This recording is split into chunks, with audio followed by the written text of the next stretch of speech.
Now, as you know, chat, I am getting very, very old. All right. So I don't have the stamina I once had as a youngin'. Okay. So I can't do these 5 to 8 hour streams. I can only do 3, sometimes 5. Okay. To be fair, sometimes we do 5. It depends on how much shit we got going on. So we do 3. probably the max cap at this point.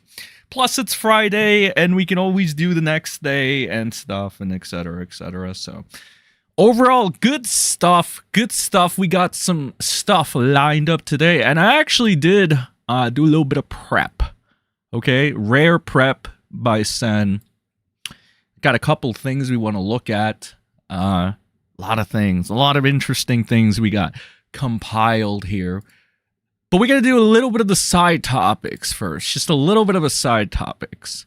Okay? This one in particular is kind of funny.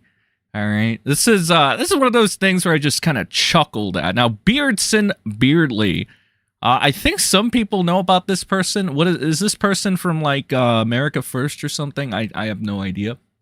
He makes a debatably hot take or not hot take or whatever. But that's not what I'm focusing on. I'm focusing on this, all right? This rando kind of account. The moralization, you over the top moralization, bro. It's insane how you mix some good old cartoons with this stuff. And it says, good, hell, even decent people see the beauty in all colors. That's right. I love the color red, personally. Color blue's okay, but shapes and sizes for that matter. I have to disagree with this. I don't really like the shape or size of Nicholas the Oreo, so I'm gonna have to disagree. Hard disagree on this. Who's gonna tell him that only one of the 4 shows I used for my original tweet was created by an individual of Jubish? I'm gonna call them Jebish. No, you know what? Let's do Jebish descent, okay? But the fact that they mention Steven's Universe immediately kills their point. Okay, I hate Steven's Universe. This is one of the worst cartoons, or whatever the fuck you want to even call it, born to humanity. I blame this for the deterioration of mankind, to be honest. Okay, Steven's Universe was a mistake. Whoever made this atrocious cartoon, I sentence you to the depths of hell. Well, that sounded a little too... Wait a minute. That didn't even sound... It's not a little too fucking passionate. Okay. The depths of hell. There you go. Now go to hell. Go to hell. Get out of my... First, let's get out of my bookmarks and get the hell out of here. It friggin' aids with that one. Quick fire topics is what I like to call this. TikTok. We didn't really cover this much at all yesterday. I was meaning to cover it. But as there's a Chinese, the totally not Winnie the Pooh lookalike behind, and they had like a little bit of a water gun behind me, and they were like, "You better talk normally, Sen. You better comply with the YouTube TOS," and I had to comply, chat. But I think talking about TikTok should be fine. TikTok is dying. It's over. It's Jover. All right. TikTok would rather completely shut down in the US than be sold to America. So this is, I don't know if you guys have been living under a rock or pineapple under the sea. I casually live in both sometimes, remodeling here and there. So I don't really hear about all of this shit. But, this I did hear about, surprisingly. So if you guys don't know about this, TikTok is the app that destroyed the brain cells of whatever's left of the younger generation, okay? Which is quite sad.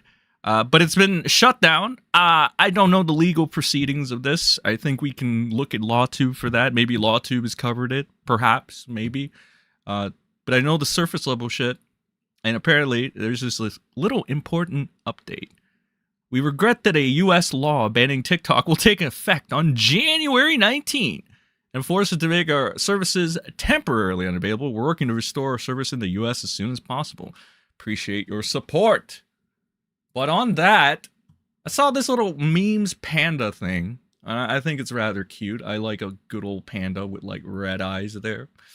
This panda says, this video by popular TikTok personality Soupy, we're all fucked, is going viral with 1.2 million likes and 3.9 million views in 15 hours. Gen Z is not happy. Gen Z is not happy. Now, I would normally play this, but it's fucking 2 minutes, number one. And we're already going to listen to an atrocious whore called Melanie Mac in a little bit, okay? Because we're going to farm a couple grifters. Razor Simp is back, and he's simping for the 39-year-old woman who's... I mean, fuck. Okay, I'm going to save that. I'm going to save that a little bit. Okay, all right. Okay. But Razor Simp, Razor Fist, Rageaholic, whatever you want to call him. You know, he's back, and he's simping for Melanie Mac. Melanie Mac catching a little bit of fire. There's this an up-and-coming young, well, he's not very young, but he's up-and-coming feller named JDA, who's a domestic abuser, and we found it today, and there's, like, an amazing bit of cope regarding that. He was getting shit on by a bunch of people in the gaming industry as well, with the gaming tubers. Well, I want to look at that, and I want to see kind of, like, the cope for this. All right, I want to see I want to see it. Holy shit. It's funny. It's funny. But point of the matter is, I don't want to play this because we're already going to listen to one atrocious whore. We don't need to listen to another one. This is her regular content, but this is 1 minute. Okay, so I guess we can, you know, we get a good look at this, I guess. You know, maybe we got, maybe I'm judging Soupy, all right, too hard, okay, maybe. All right, let's see what Soupy provides in high-quality content. See what this shit is. In order to be respected as a woman, I am forced to cover up my absolute dump truck badonkadonk. You can also know that I'm in a battle spite with God. This is very important to aerodynamics, because if you weigh too little and you jump too high, you might end up on the moon. What is this, chat? Atrocious. Worship me? Disgusting. Look at this interview I just found. Okay, that's enough. They lost me at the Garfield. It's over. All right, I'm moving on. Wait. Well, I'm just telling you, this is like what passes off as like high quality content nowadays.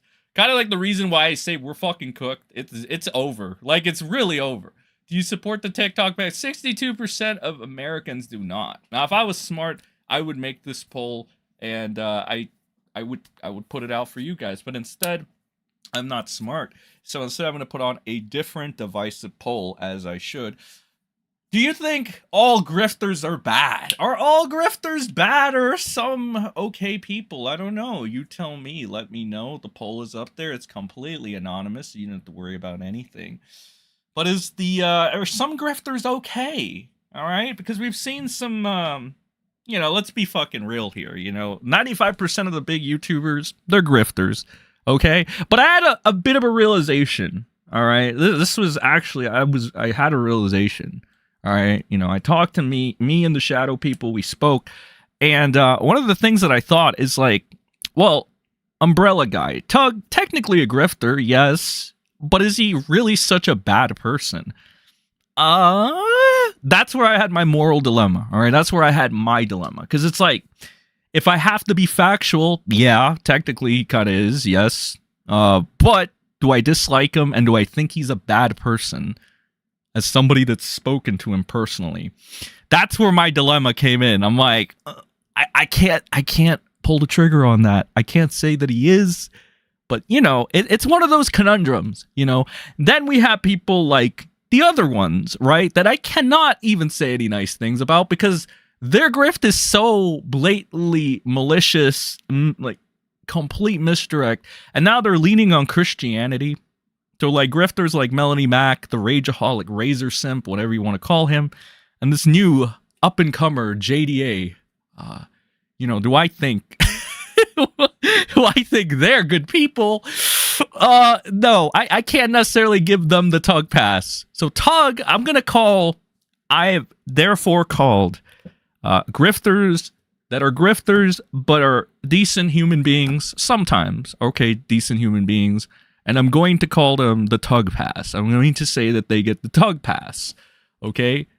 Because yes, they might be. That's my thing. But I would like to hear what you have to think about this, all right? Because as we know, we live in a time where not everything is in black and white no more. There's a line for the gray area, and it's growing more and more each day. But that is my conundrum here. That is the inspiration for the poll, so to speak. Now get this fucking whore out of my face, all right? And get this malware out of my face. Got the side topics kind of out of the way. We're kind of speed running these bitches. And don't worry, we're gonna save what I've been waiting for since yesterday. Oh boy, I can't wait. My night is going to be so made when I watch that epic stream between our good friend, the failed NASCAR driver Cody, or Camelot, whatever, and Nick Rekieta, the king. All right, the best fucking lawyer on Law 2, unmatched, unfucking challenged, my dude. All right, you know, Rekieta's such a king. All right, I'm gonna follow Rekieta. Okay, this is, to me, following the law pope. Okay, and it's okay. There are quite a few people that follow Nicholas Rekieta, even though he's a child abuser. Got a good friend Cam Nuggets. I'm sure not a lot of people know who this is. He was part of the anti-Mr. Beast squad before it all got destroyed and turned to shit. Got Just Posting Else. You know, very, very based, I guess, account. We got N Wokeness. Oh, man, you could tell they're based just by their name. We got the Declaration of Memes. Don't know. Everybody loves memes, so 2 memers. Got this guy. I don't know what the fuck's up there. We got Algae. We got Algae RFC. All right. Algae.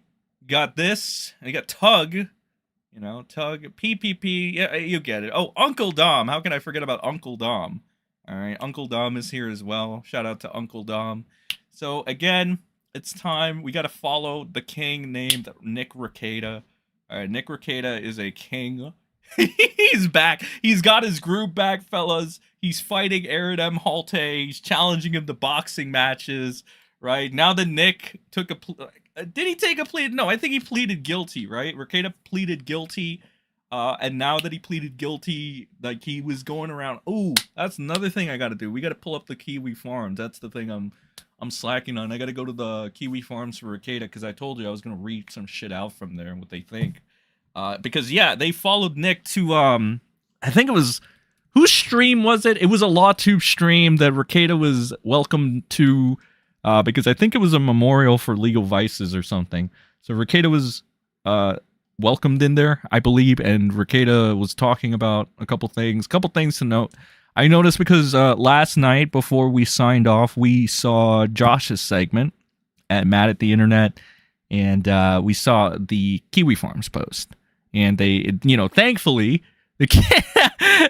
thankfully Kiwi Farms got the bullet points of all the important shit, so they sat through Rekieta dragging his nose like this, and they got the important shit. So that's pretty good. That's pretty good.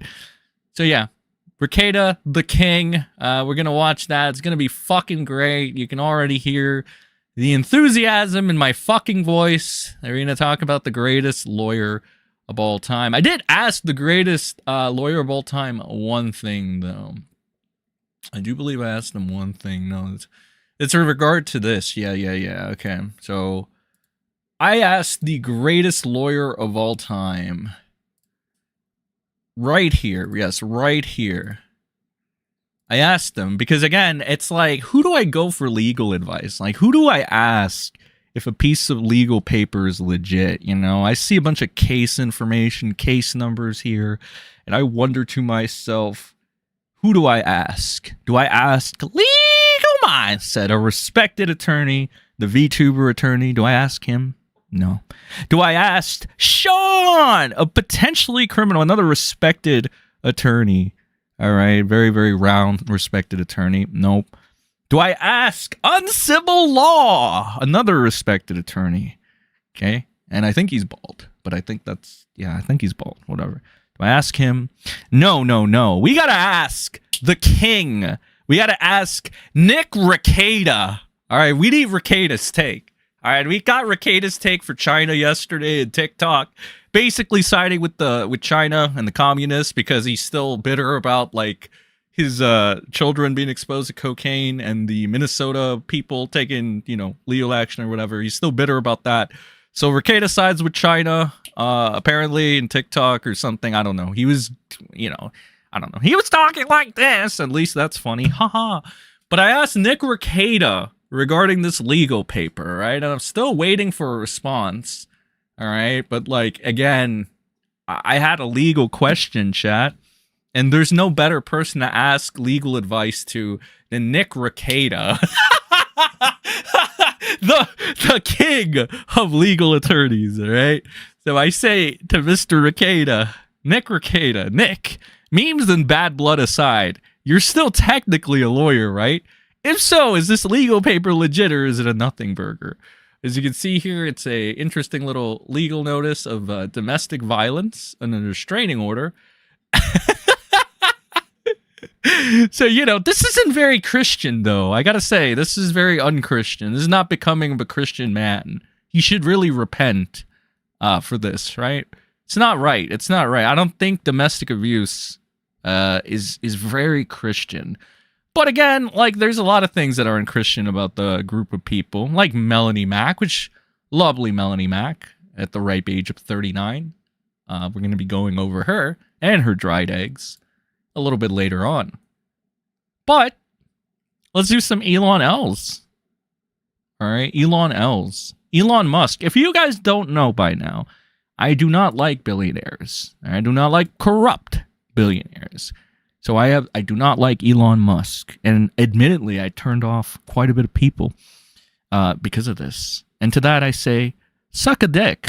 Because I will never approve of a billionaire like Elon Musk. There are multiple reasons why. He was exposed recently again for like the third time. All right, the first 2 times, made a nice little video, made a nice little stream. It was regarding basically, let me trivialize it, or not trivialize it, but like dumb it down a little bit, surface level it. He wanted to import a bunch of Mutahars from Mutahar land into America so that he can get more money, line his pockets up a little more. Typical billionaire move. You know, we talked about it. We covered this. So again, kind of a little gay, you know, a little bit of false promises, a little bit of mischievous two-facedness, lying politicians, kind of like that, you know. But then, crash out number 3. You got Elon fought with Asmongold, a soy cuck Twitch streamer. All right, he fought with Asmongold. We went over this yesterday in depth, but TLDR, he fought with Asmongold because of a video game. I'm not shitting you. Because Elon's fragile little ego got hurt, essentially. All right, he got even more hurt than when his she son decided to roast them, and then he decided to disown them. All right, that's the father of the year, by the way, because nothing says disowning your fucking, you know, true son, daughter, whatever the fuck there after they roast you. That is the father of the year right there. Actually, Elon is a great dad. What are you talking about, son? You're just a hater. Yeah, great dad. Awesome father, bro.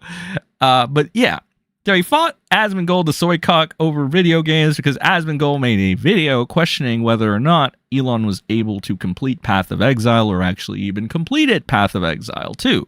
Path of Exile 2. So this is what kicked off Elon having a little mini temper tantrum once again, kind of like Bobby, a little bit like Bobby, except Elon kind of goes aggro, like super aggro. He takes away blue check marks. He did this previously as well when people were questioning him during the mini MAGA civil war regarding the Mutahars invading. Okay, he did this before. He did it again. The cope was, oh, there's some weird glitch, guys. Okay, after Asmongold and Elon got a little bit of a slap fight, all of a sudden, it was this convenient glitch, you see, that took away Asmongold's blue check mark when he criticized Elon.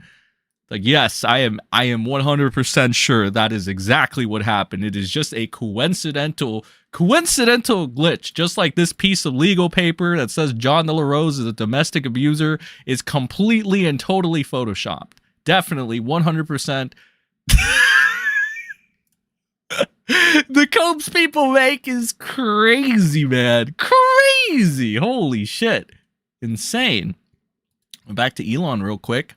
We got three lovely things to cover, and this lovely gent was gracious enough to put together a little bit of a little bit of a thread. Okay, we're going to speed run this thread because it details a lot of things about Elon. All right.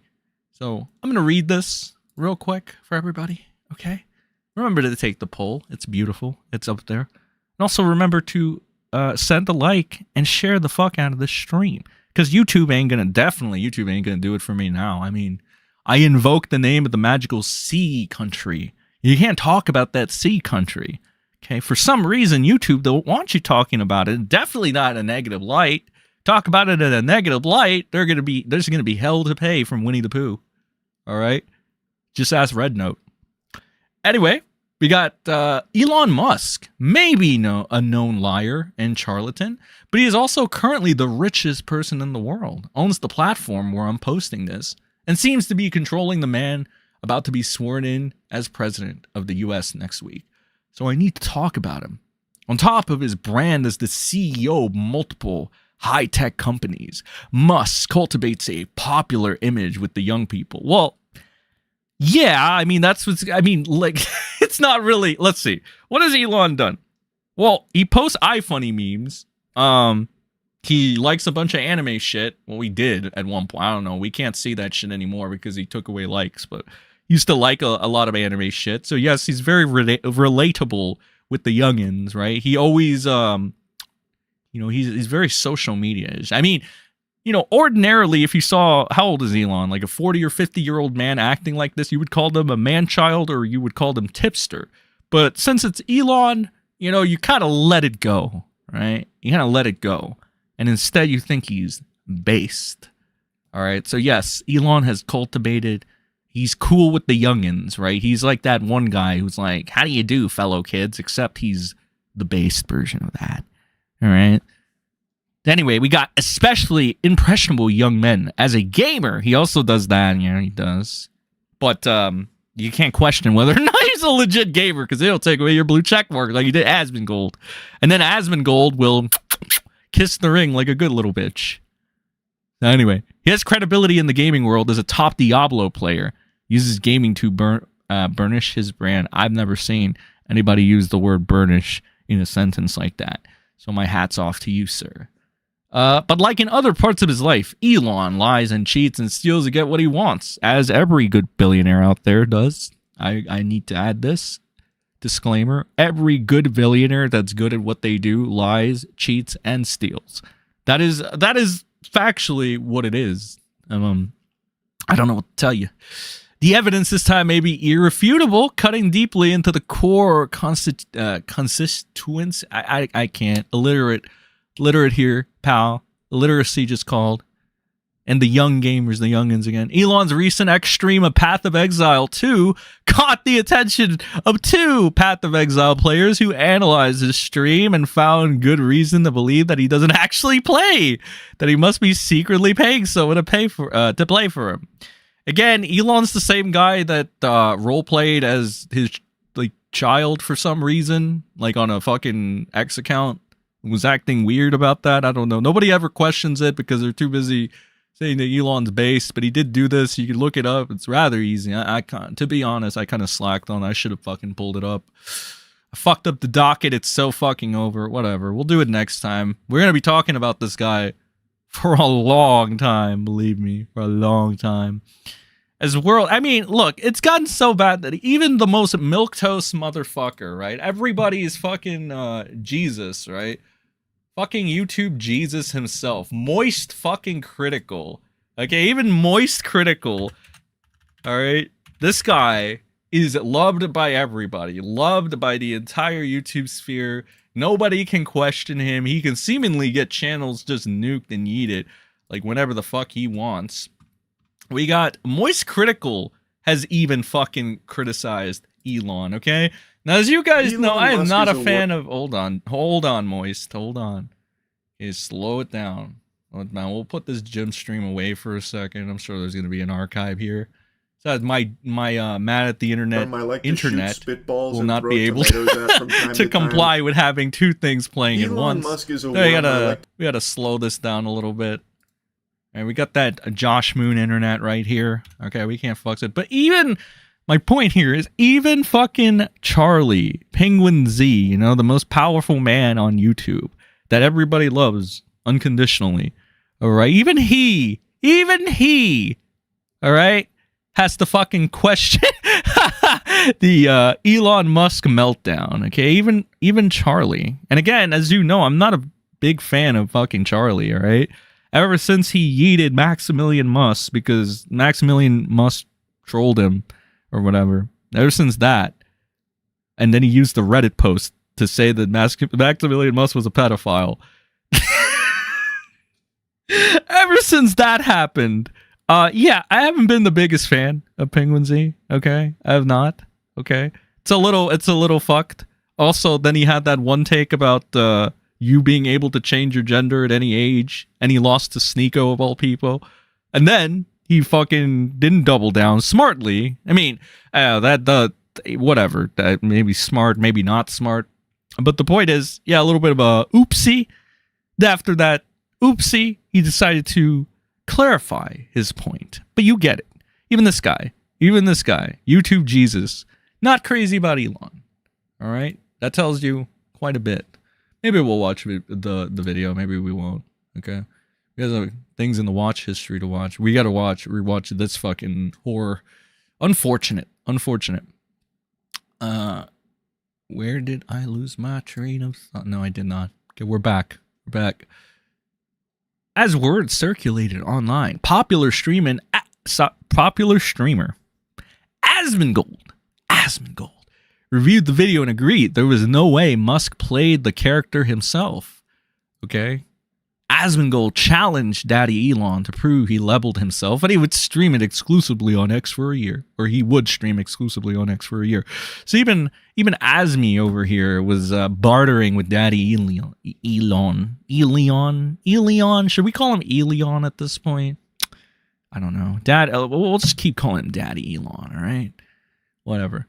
When Elon caught wind of the challenge, instead of addressing the controversy, he unfollowed Asmongold, removed his verification and gaming tags on X, and leaked some of their DMs. Elon's childish response is always stirring huge backlash among gamers. I mean, it's not just among gamers. You know what I really chat? When Elon upsets the anime fans, all right, just like Melanie Mac did, all right, I'm going to laugh. I'm going to do cartwheels. I might do a fucking backflip, you know? I might do 3 backflips, all right? Because I'm slim enough to actually do that, unfortunately. Right? I'm not obese. All right? Otherwise, I'd be very, very sad. On that note, I want slim people, to be appreciative of their body weight, okay? We need to be appreciative of the smaller things in life, all right? The little things. It's the little things in life, you know, positive vibes, as they used to say. I think Leafy used to say that. Positive vibes, that's right. Here in the MrSEN channel, we provide only the best positive vibes all around, chat. All right? Positive vibes for everybody, okay? Positive vibes. It's just what we do here. It's what we do here, okay? Oh my god. I love y'all so much for putting up with my shit. You have no idea. And I'm not really talking about like the fake LARPers that are like, Sen, I used to be a friend, or I used to be a fan of yours, and now you've gone too far. It's like, well, if you used to be a fan, I never really saw you, but yeah, I guess bye. Didn't know you that long because you never said anything, but Godspeed, soldier. You have no idea. Nobody knows I get it. It's kind of weird sometimes. I'm like, are you sure? Like, I never saw you guys, but yeah, there's some of the real ones out there that I see like consistently day on the fucking stream. So, you know, shout out to you motherfuckers, you know.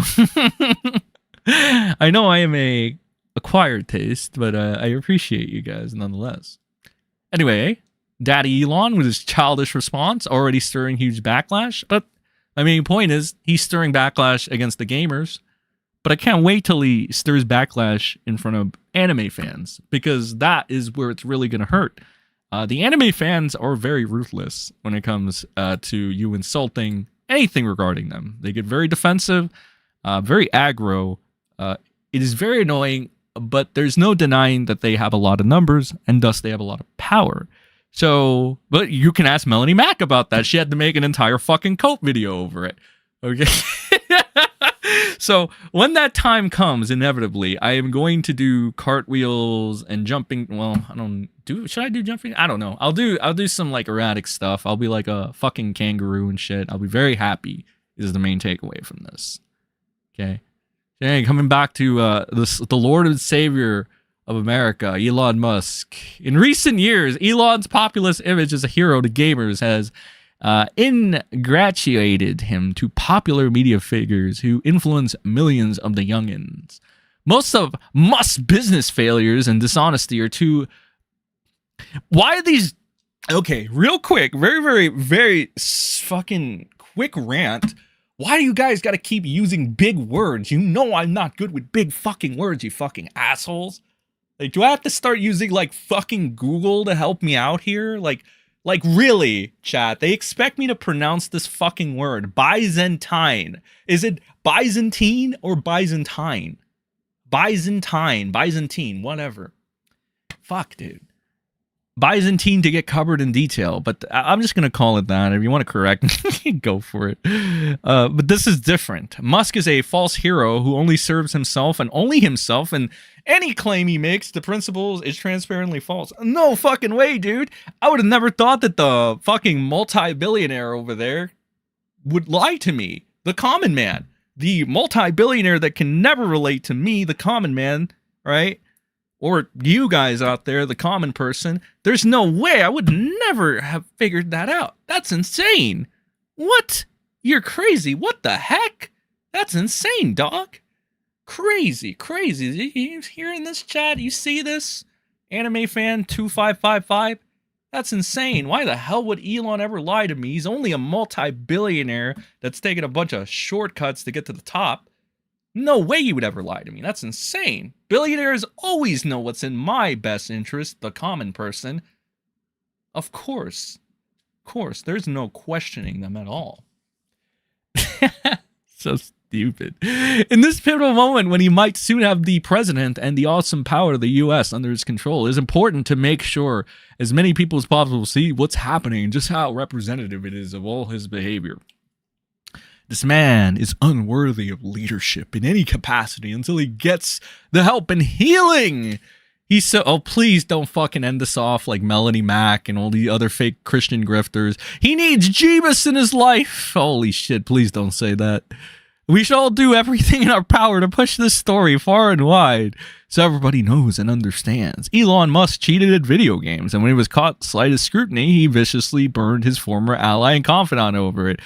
Yeah, pretty much. All right.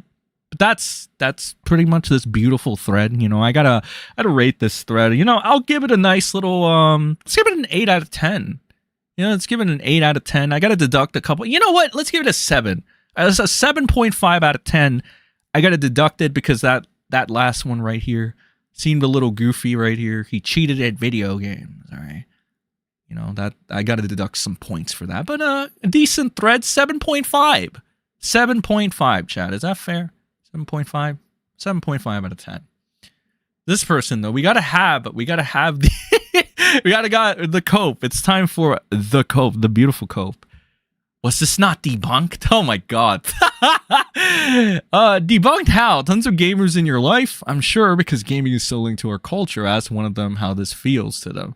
When someone would hire a real gamer to play for them, the only purpose of tricking millions of people into thinking he's like them. I mean, this is pretty common knowledge, but whatever. I mean, I'm glad this random thing, because I don't know what it is. What is this thing? This creature got ratioed to hell, whatever. I don't think anyone questions that he's extremely smart and hardworking.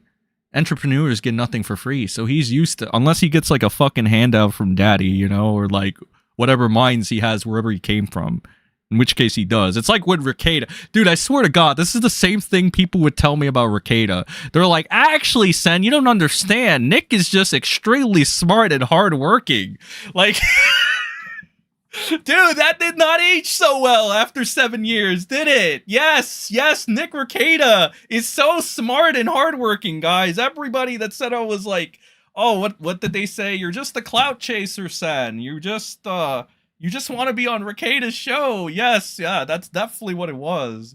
It wasn't that I saw this guy being a grifting fagaloon early on, and I was trying to tell you idiots, and you guys were just like, no, Nick is based. Nick drinks fucking alcohol and fucking says like over the top shit, wishing death on people, and he protects Kiwi Farms. He's based. Holy fucking shit. Literally so many fucking parallels to Rekieta, man. I just can't sometimes. Alright. We covered that part.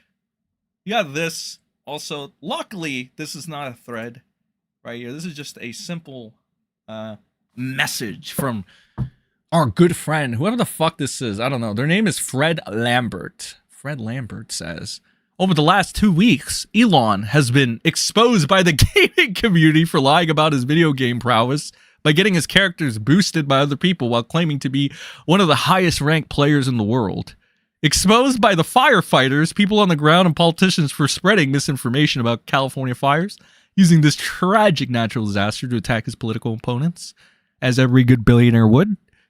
Exposed for misrepresenting FSD data to make it look like Tesla is finally getting exponential despite clear evidence to the contrary. If you want any proof, the simplest of proof that Tesla is the shittiest fucking car to have, look no further than this. Bo Blacks bought a Tesla. I rest my case, ladies and gentlemen. But I swear he's not lying and misleading you about anything else. That's it. Yeah, that's it. It's not like their files and what was it that Keem used to say back in the glory days? Files on top of files. Tesla. Good old Tesla. I love me a good Tesla. Greatest fucking machine ever be invented. Some TikTok thought fucking said so. And Elon promoted it. That's how you know it's a good fucking car, bro. Amazing. I love Teslas. Tesla. Love it. Oh, yes. Now I remember the name. Don't forget, after the public H1B fight, Elon dropped it and Vivek disappeared off the planet. I believe that was the Mudahar invasion, right? That was planned. Interesting. So I missed the third one. Can someone point at that take of that? The Tesla shit. And I think you get the point. You think you get the point, right? And now, the final coup de grace, the coup de grace of Elon L's for today, we got his he-she son. That, oddly enough, I gotta, like, it's funny, though, because I'm starting to see a pattern of Elon with Rekieta, too. It's when you bruise their ego. Like, here's the thing. I guess to Elon's credit, he did not disown their he-she son when he found out that they were a he-she. Instead, Elon disowned his he-she son when his he-she son was burning him and burying him and pointing out the obvious about him. All right? That's when it happened. Like, when you bruise the ego, that's when you gotta take drastic measure. All right? That's when you gotta disown your fucking child at that point. All right? Who cares, right? You got another child that you can market on X anyway, right? Right, Elon? It's okay. It's like Rekieta also, like, when he found out about fucking Drex doing all that weird shit, he was fine with that. He defended Drex to the moon, all right? He defended Drex so much that he fucked up his relationship with Kiwi Farms because Kiwi Farms doesn't like pedo shit or grooming shit. He fucked up his relationship with Jersh because Jersh was like, what the fuck? All right? But now that Drex is no longer fucking hitting Rekieta up and ghosting his ass, now Rekieta's taking shots at Drex. He wants to... He's threatening Drex. He's... Which, to be honest, I'm not even taking Drexel's side on that. I think it'd be fucking hilarious if they fought each other, right? Because for the longest time, Drex was like Rekieta's token black guy that he would always bring around. And anytime anybody pointed out that Nick was a little bit too on that edgy side, he'd be like, "It's okay, guys. I have a black friend named Drexel who's totally not plowing lady rackets." So again, it's just don't bruise the ego. Like, there are things people like Elon will put up with trunish stuff, even though it goes against his principles, supposedly, because, you know, the woke mind virus and all that. Rekieta will put up with grooming and possible pedophilia because, you know, he's good like that, I guess. Greatest lawyer of all time, by the way. But when you bruise that ego, okay, when your he-she son starts fucking roasting the shit out of you, that's when you gotta disown him. When your fucking token black friend ghosts you, that's when you gotta start making threats towards him. It's amazing. I love the Elon Rekieta-ness of this entire thing. They're so like, it's just one has not been fully exposed yet. It is really just 2018, 2019 Weeb Wars Rekieta vibes all over again. It's the same shit over and over and over again. That's why I'm not even taking it so personal. All right, I'm not, because it's like we've done haters, detractors. We've done this song and dance. You already know how it's gonna end. It's gonna end with me being right again. So I'm not even gonna take it personal. It is what it is. It is what it is. But Elon's estranged daughter re-enters the chat on January 10th with some interesting things to say. I believe they go by Vivian now. So let's see what Vivian has to say. The lovely, lovely Vivian. Okay, we support that shit just like we support Bobby. All right. So we got Vivian here. I understand your new angle is this Western values Christian family man. But it's such a weird choice. You are not a family man. You're a serial adulterer who won't stop fucking lying about your own children. You're not a Christian. Oh, great. Another fake Christian here. As far as I'm aware, you've never stepped foot in a church.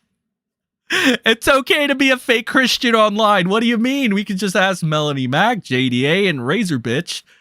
Everybody says it's okay to be a fake Christian on the internet. I mean, ask Nick Rekieta, the greatest lawyer in the world. Okay? You're just a hater, Vivian. You're not the same. Bastion for equality progress. You called Arabic the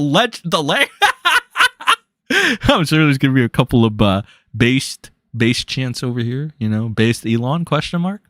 When I was 6, have been sued for discrimination. Wait, discrimination. Okay, that's some bad spelling there. Unless that's a word I don't know about. Discrimination. Multiple times. And are from apartheid. Okay. Stop using words I cannot pronounce. Apartheid. South Africa. You know what? Fuck that A word. We're just going to call it South Africa, baby. So fucking Elon is from... Actually, it's funny. Somebody brought this point up on one of my vids.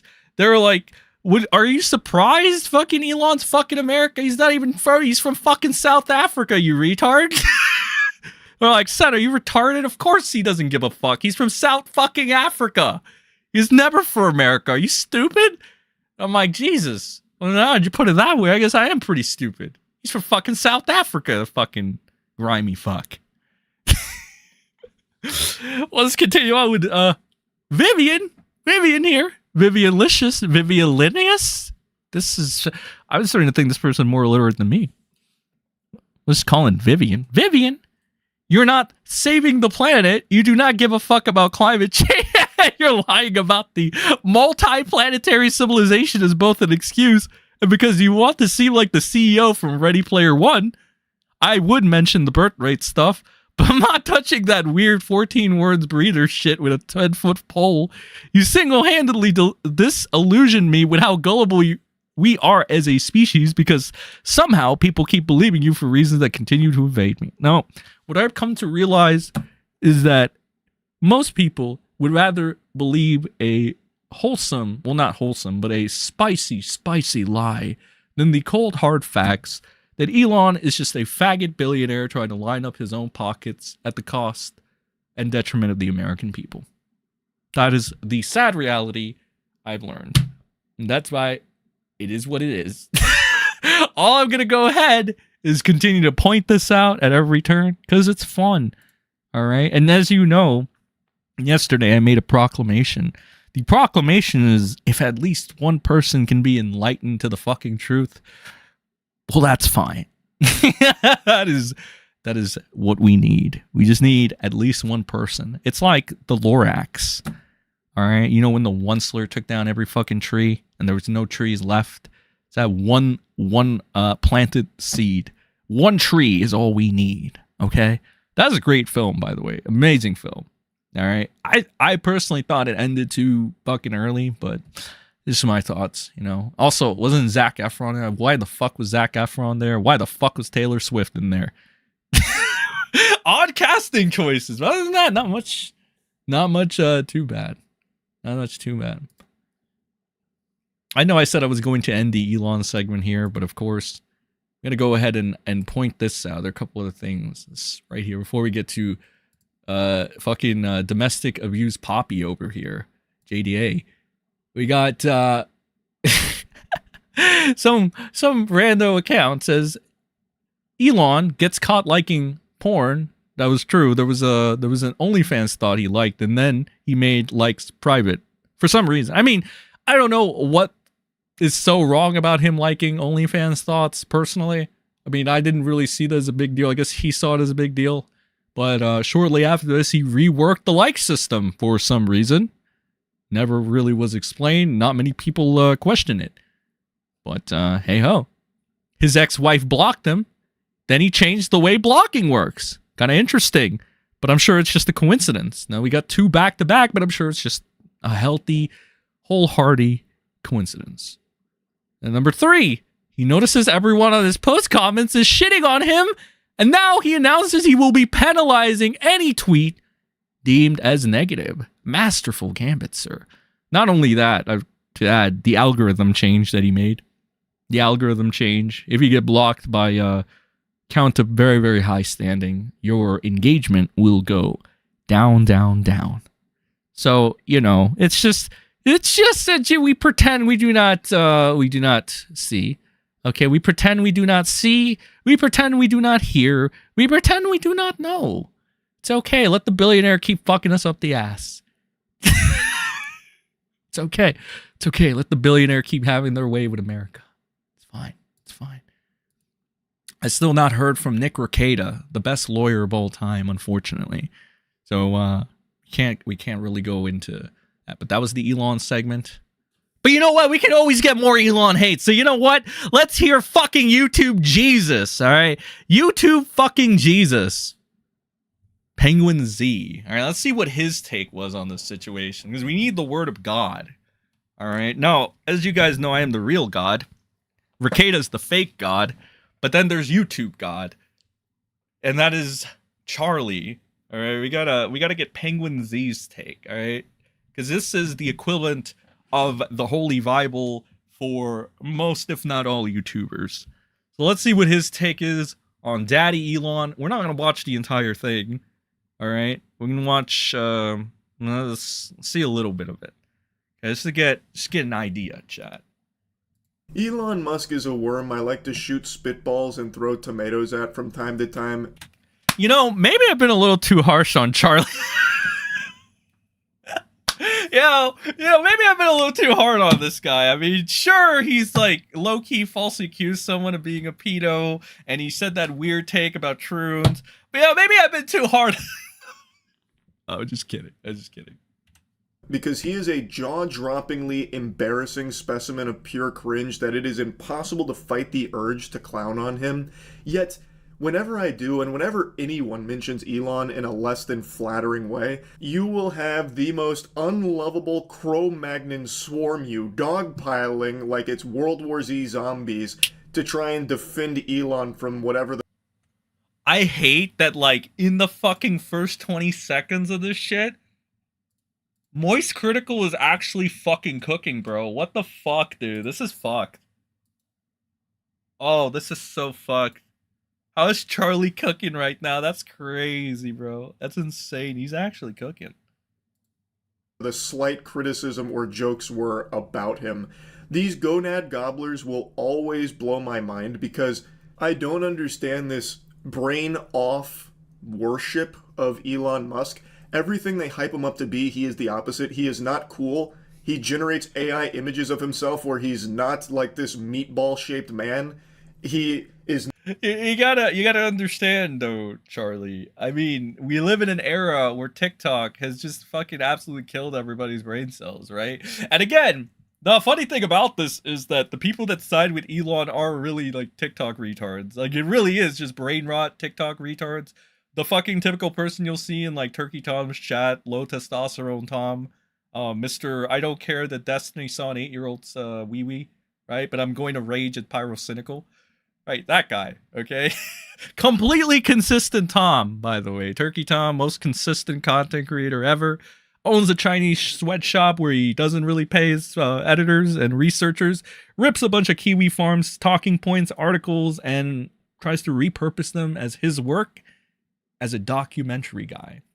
You know, that kind of fucking thing. So that's your typical Elon fan. I mean, you might as well just call the typical Elon fan the typical Turkey Tom fan at this point.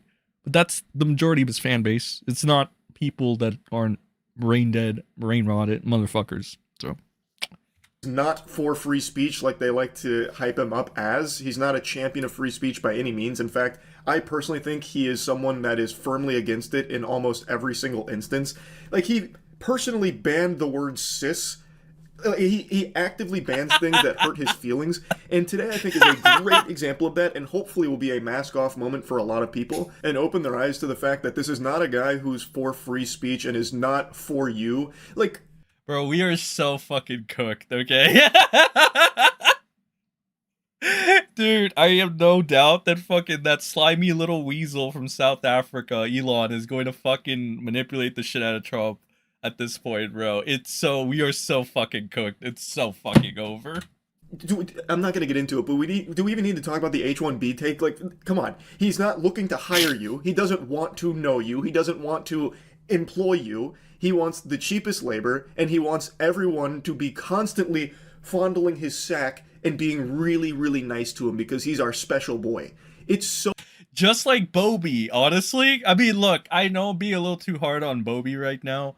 Right, like personally, I think that at one point I thought the Bobby thing was overblown. At this point, I don't think it is. At this point, I think after okay, at first when like the main argument against Bobby was just like he lied, it's like okay,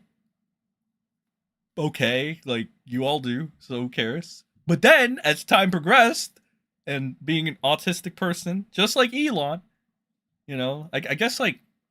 I'd heard from an autist one time that being autistic does come with an ego of sorts. So maybe this is a pattern of behavior. I'm not sure. Okay, I'm not a doctor. I'm not actually Dr. House. Okay, I was just brainwashed to think like him. But you get the point. I think this might be an autist thing. All right, Elon is a very prideful autistic man, just like Bobby.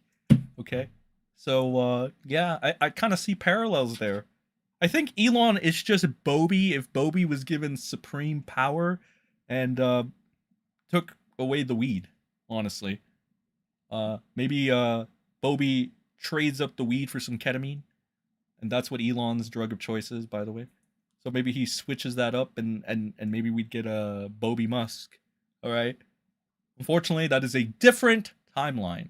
We won't be getting that timeline this time. So embarrassing. So, what I want to talk about today this guy is cooking, is what I think right should now. be a very clear example of how Elon uses his power and where he actually stands on free speech. He is having a textbook crash out over gaming. Earlier this week, Quinn made a beautiful video that's breaking down the fact that Elon Musk is not the one who piloted his Path of Exile 2 account to the top of the leaderboard. It's not a conspiracy, it's not grasping at straws. When you're gonna when you're gonna maul and cry and do all this gay shit over being questioned about your ability to play a video game, yes, I think we're cooked in the US. I think we are cooked. I think shit's gonna get bad.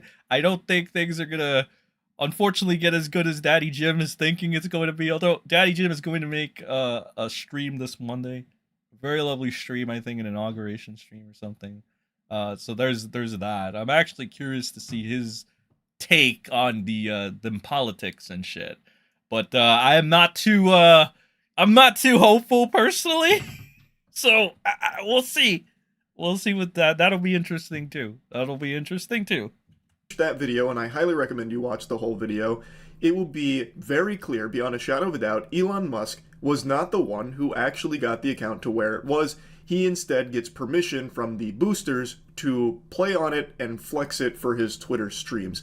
He didn't know the very basic fundamentals of the game. However, I will say that his catastrophe of a stream while trying to show how great he is at gaming was enough to make me get back into grinding Path of Exile 2, because I've been slow rolling it for a while. I was still on cruel difficulty, but then watching Elon the bumbling buffoon try and play Path of Exile was like actual rage bait to get me to go back in and grind hard. So now I'm up to tier 3 waystones in the end game. It's so fucking fun.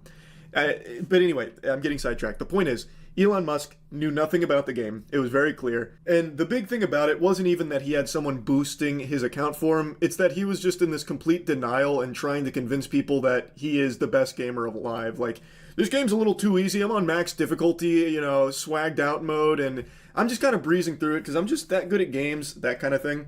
It's his reluctance to just be honest about, like, hey guys, I like this game. I don't have time to grind it, so I paid these people to grind it for me so that way I can get to the end game and, you know, play the content I want. It wouldn't have blown up to this degree. I still think that would have been a little silly, and people would have still absolutely made fun of him for it, but to a lesser degree. It just, what's the point? Why are you paying someone to boost your account? If you like the game, why not just play it on your own time, even if it's not that fast, and even if you're not top of the charts? But for Elon, the reason is because he wants everyone to view him as God's gift to humanity. So, like, I'm one of the best gamers. We are so fucking cooked, bro. It's fucking, I know I've been repeating, but we are. There's just no way. We are fucking cooked. Check the stats. And he didn't achieve it. It wasn't him. And when Quinn made this video, it very much hurt Elon, because the gamers that he's trying to appeal to were privy to the fact that he's not the gaming god he claims to be.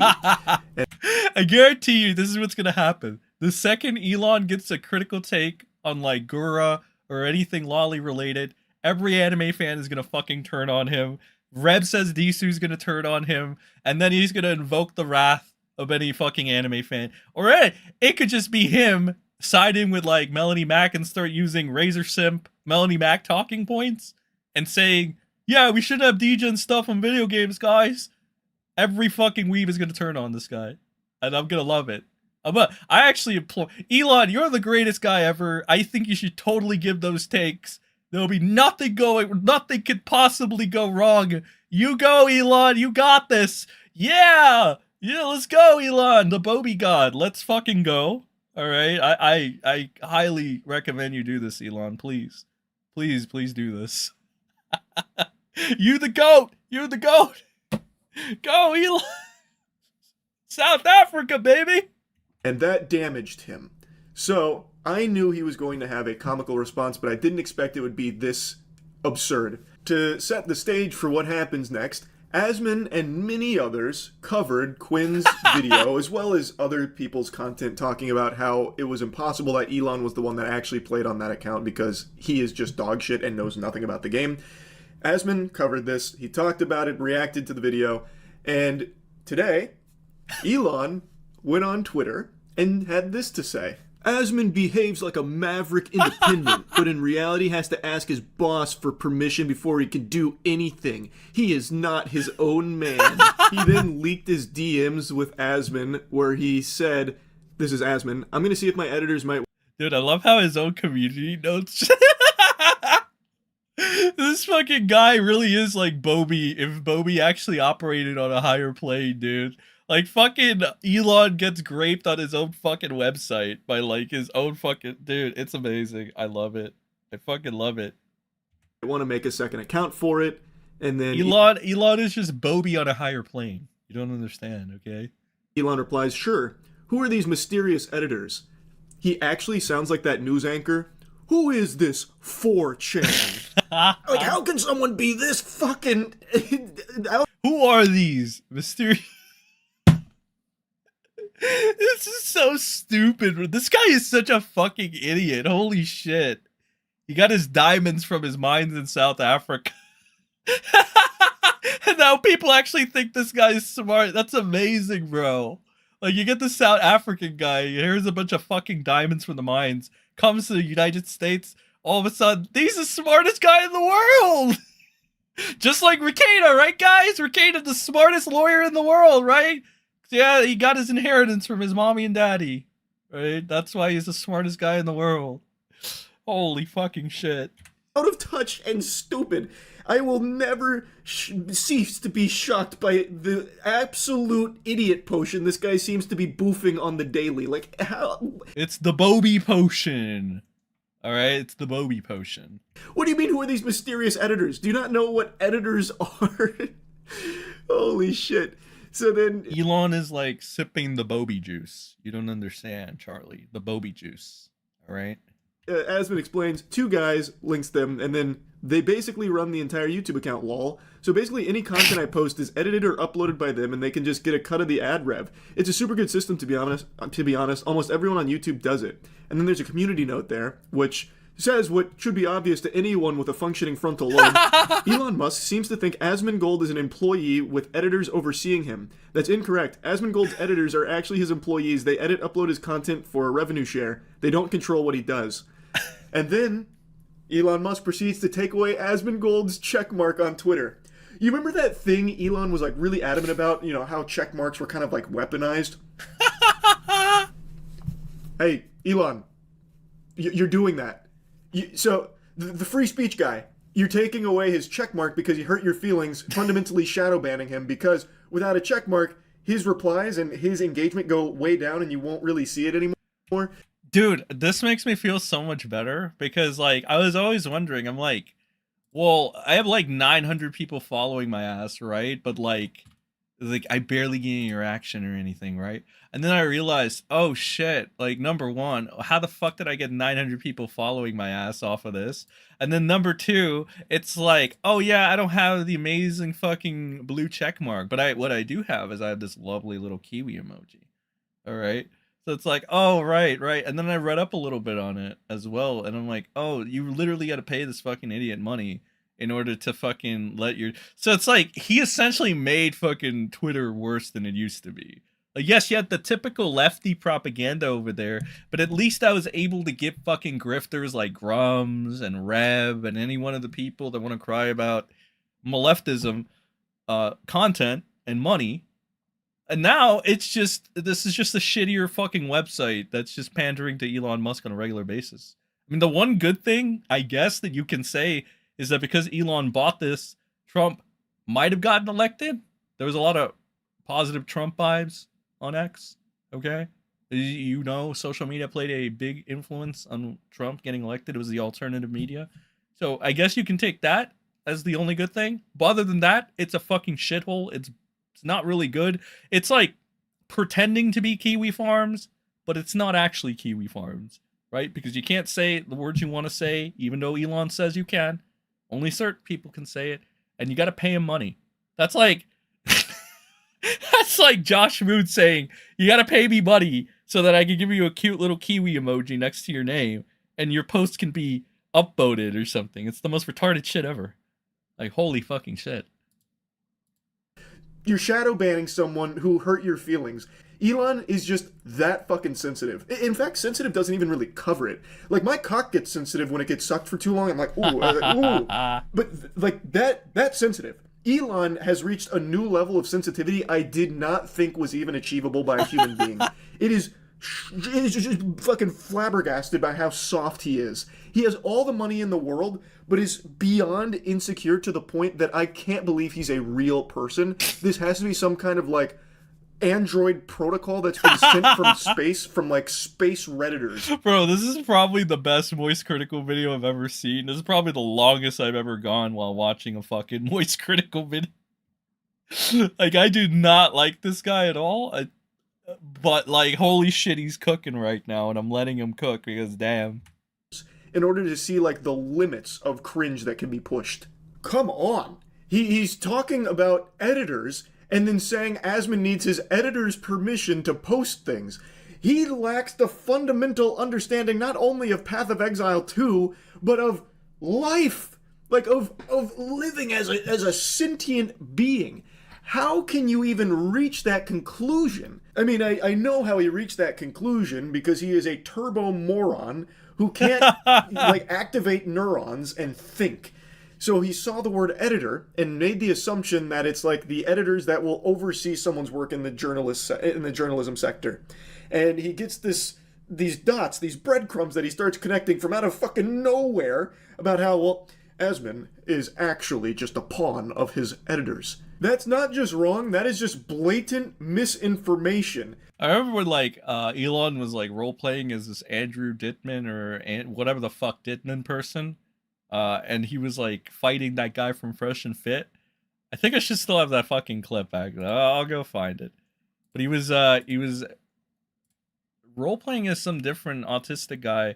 He made a space. This was around the when he had the first crash out, the first 1 or 2 crash outs, and he was fighting that guy from like Fresh and Fit. And then after the guy from Fresh and Fit asked the question that he couldn't really answer, he went ahead and he fucking just called off the entire fucking X stream or whatever the fuck it's called. And then after that, he decided that it was just conspiracy. Yeah, this is the one. Adrian Dittman, my bad. Adrian Dittman shuts down his own space the moment Myron mentions J-word influence in America. And I don't believe in any of this shit. It's bullshit conspiracy theories.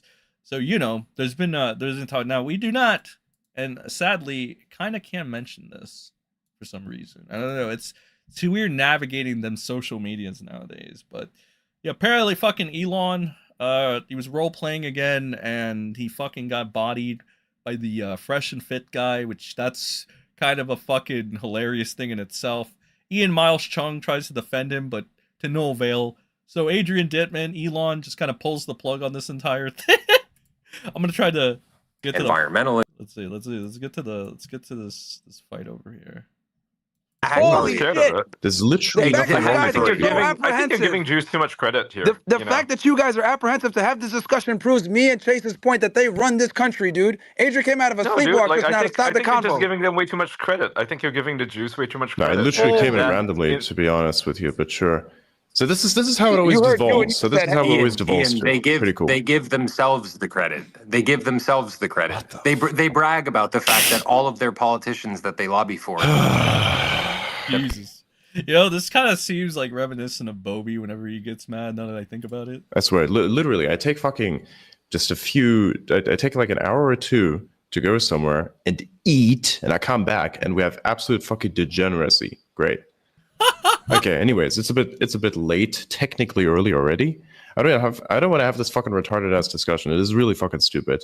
If you want to have a good discussion, we can have a good discussion. You want to talk immigration, we can talk about immigration. But if you want to talk about these like weird ass batshit conspiracy theories, you do this on your own show. It's all perfectly fucking fine. It's great. It's awesome. Just not here. This is stupid. And I'm not gonna have like a historical lesson to back this whole up with. I'll do the research and I'll bring it to you. But realistically speaking, I don't care.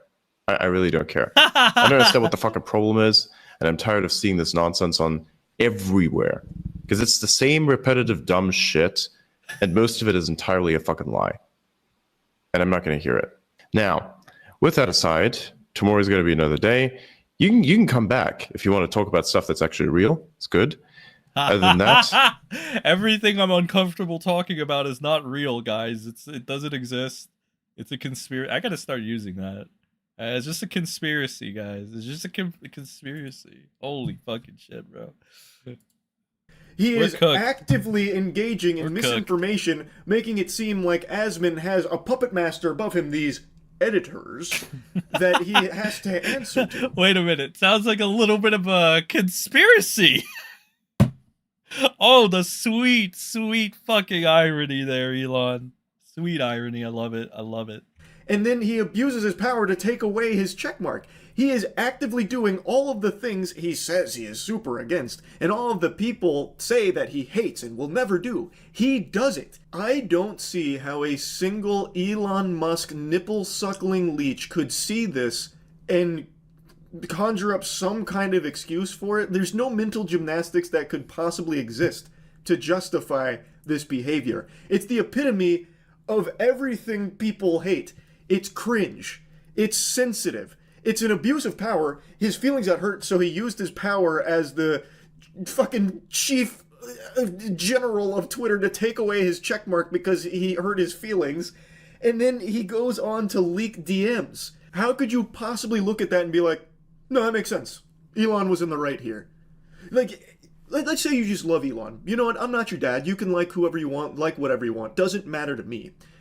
But why do you have to like something and then love everything they ever do? Why can't you be more receptive to, like, you know, I really like Elon, but this was a bad look. I didn't like what he did here. I think this was pretty embarrassing. That's called being normal.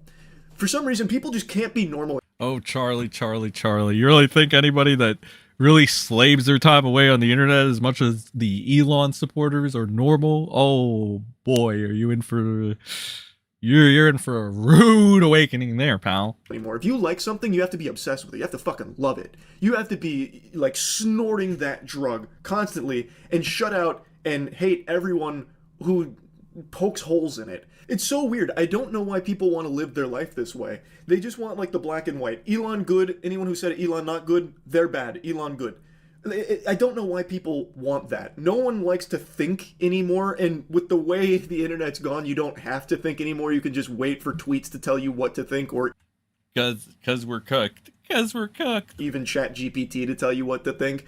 I guess it's just easier to live your life on, like, drooling autopilot mode. But I would argue, I mean, we have literal cars that drive themselves for us at this point. So yeah, I think it's safe to say that's true. And again, we're kind of cooked. We're kind of cooked.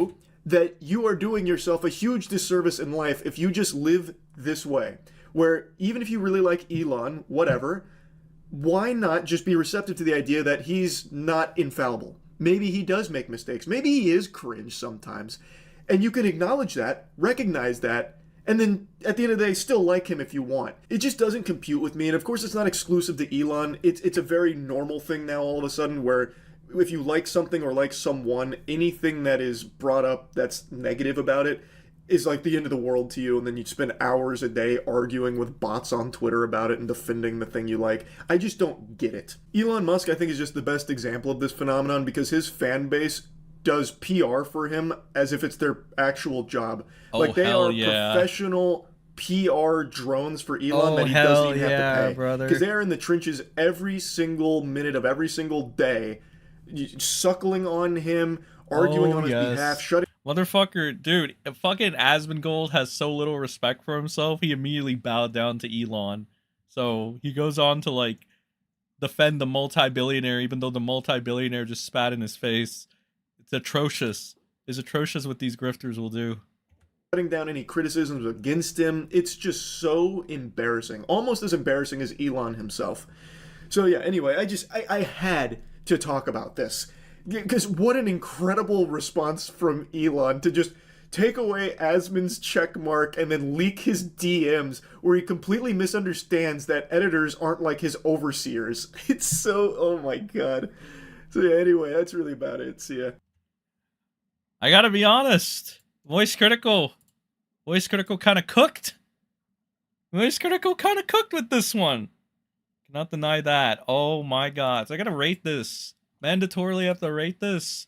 You know what? I'm gonna give this a 9 out of 10. I'm gonna give this a 9 out of 10. And the reason I'm gonna give it just a 9 out of 10 is because there is, to keep it fairness,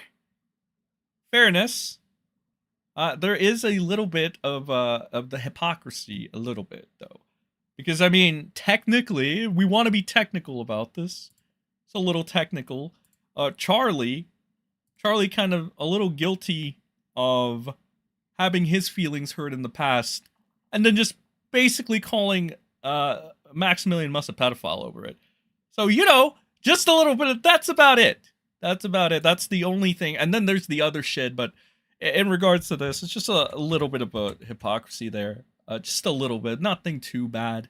That's why I got to give it a 9 out of 10. Other than that, it was good. It was a good video. I got to give it a 9 out of 10.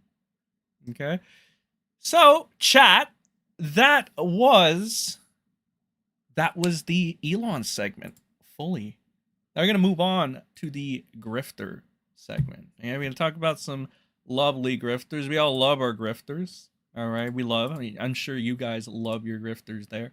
So we got a very divisive poll here. As per usual, we wouldn't want it any other way. Get about 150 of you guys voting here. Are some grifters okay? And we got 46% of you saying yes. Yes, some grifters are okay, you say. 46% of you have to say that. But 54% of you guys say no. No, some grifters are not okay. All right, that's an interesting divisive take. That's like when I asked you guys if Elon was a traitor to America. It was also a very divisive take there. But you know what, chat? We got to take our first water break of the day, okay? Because it wouldn't be a SEN stream without having a damn water break, all right? So we're going to have a quick water break, and then we're going to get on to our favorite grifters. We're going to get Champagne Poppy, JDA, John De La Rose. We're going to get a little bit of Melanie Mac, all right? Melanie Mac, lovely Melanie Mac, 39-year-old, unmarried, all right? Christian woman, totally Christian. And we're going to get Razor Simp, who all of a sudden wants to get in that, apparently. We're going to get into that. And after that, we might take another quick little water break. Maybe see some Jim. Zaddy Jim. All right, we're going to see some Daddy Jim. And then we're going to top it off with the main event. All right, the god of LawTube himself, still undefeated, the king. All right, Nick Rekieta. All right, so we still got a little bit. Yeah, actually, we got quite a bit to still go through. We got over 100 of you guys in here, so make sure you hit the like and share, etc., etc. And I'll be right back after this quick water break.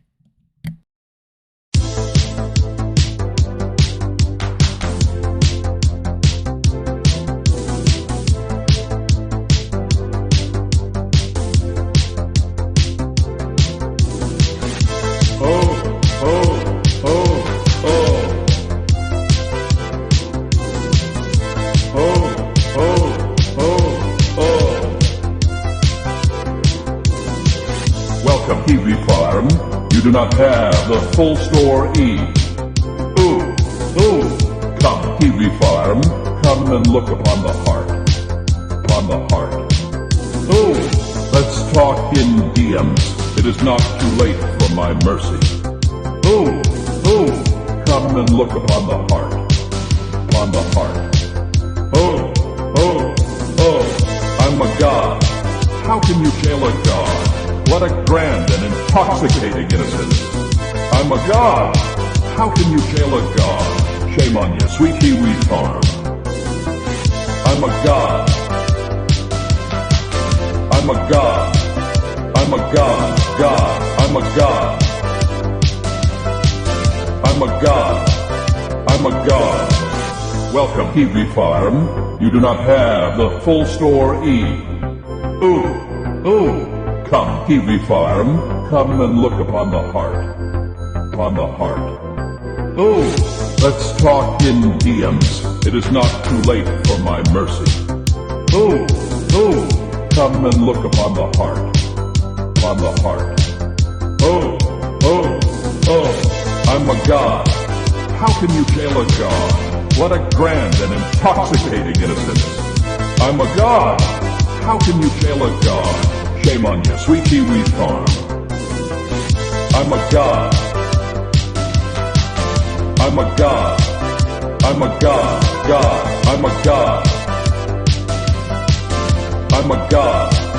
I'm a god. No rehab or intervention can work in this place. There is no escape.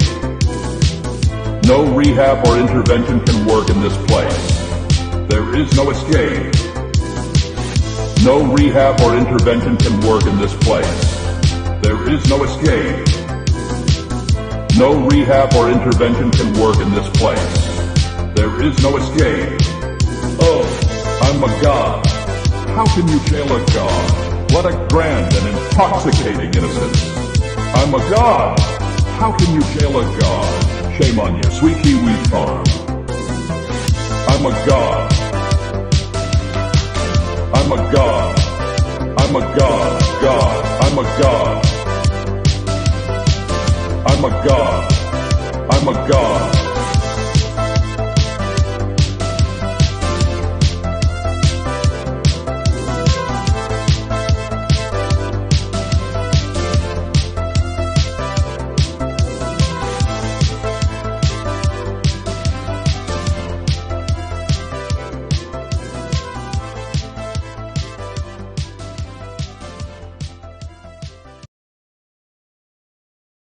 Oh, we are back from the water break. Chat.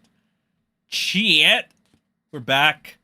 It's time to go over some lovely grifters. We love them grifters. All right, we gotta let them deceive the public, because that's okay in this day and age. All right. So on the agenda, just to give you a quick recap on what's going on here.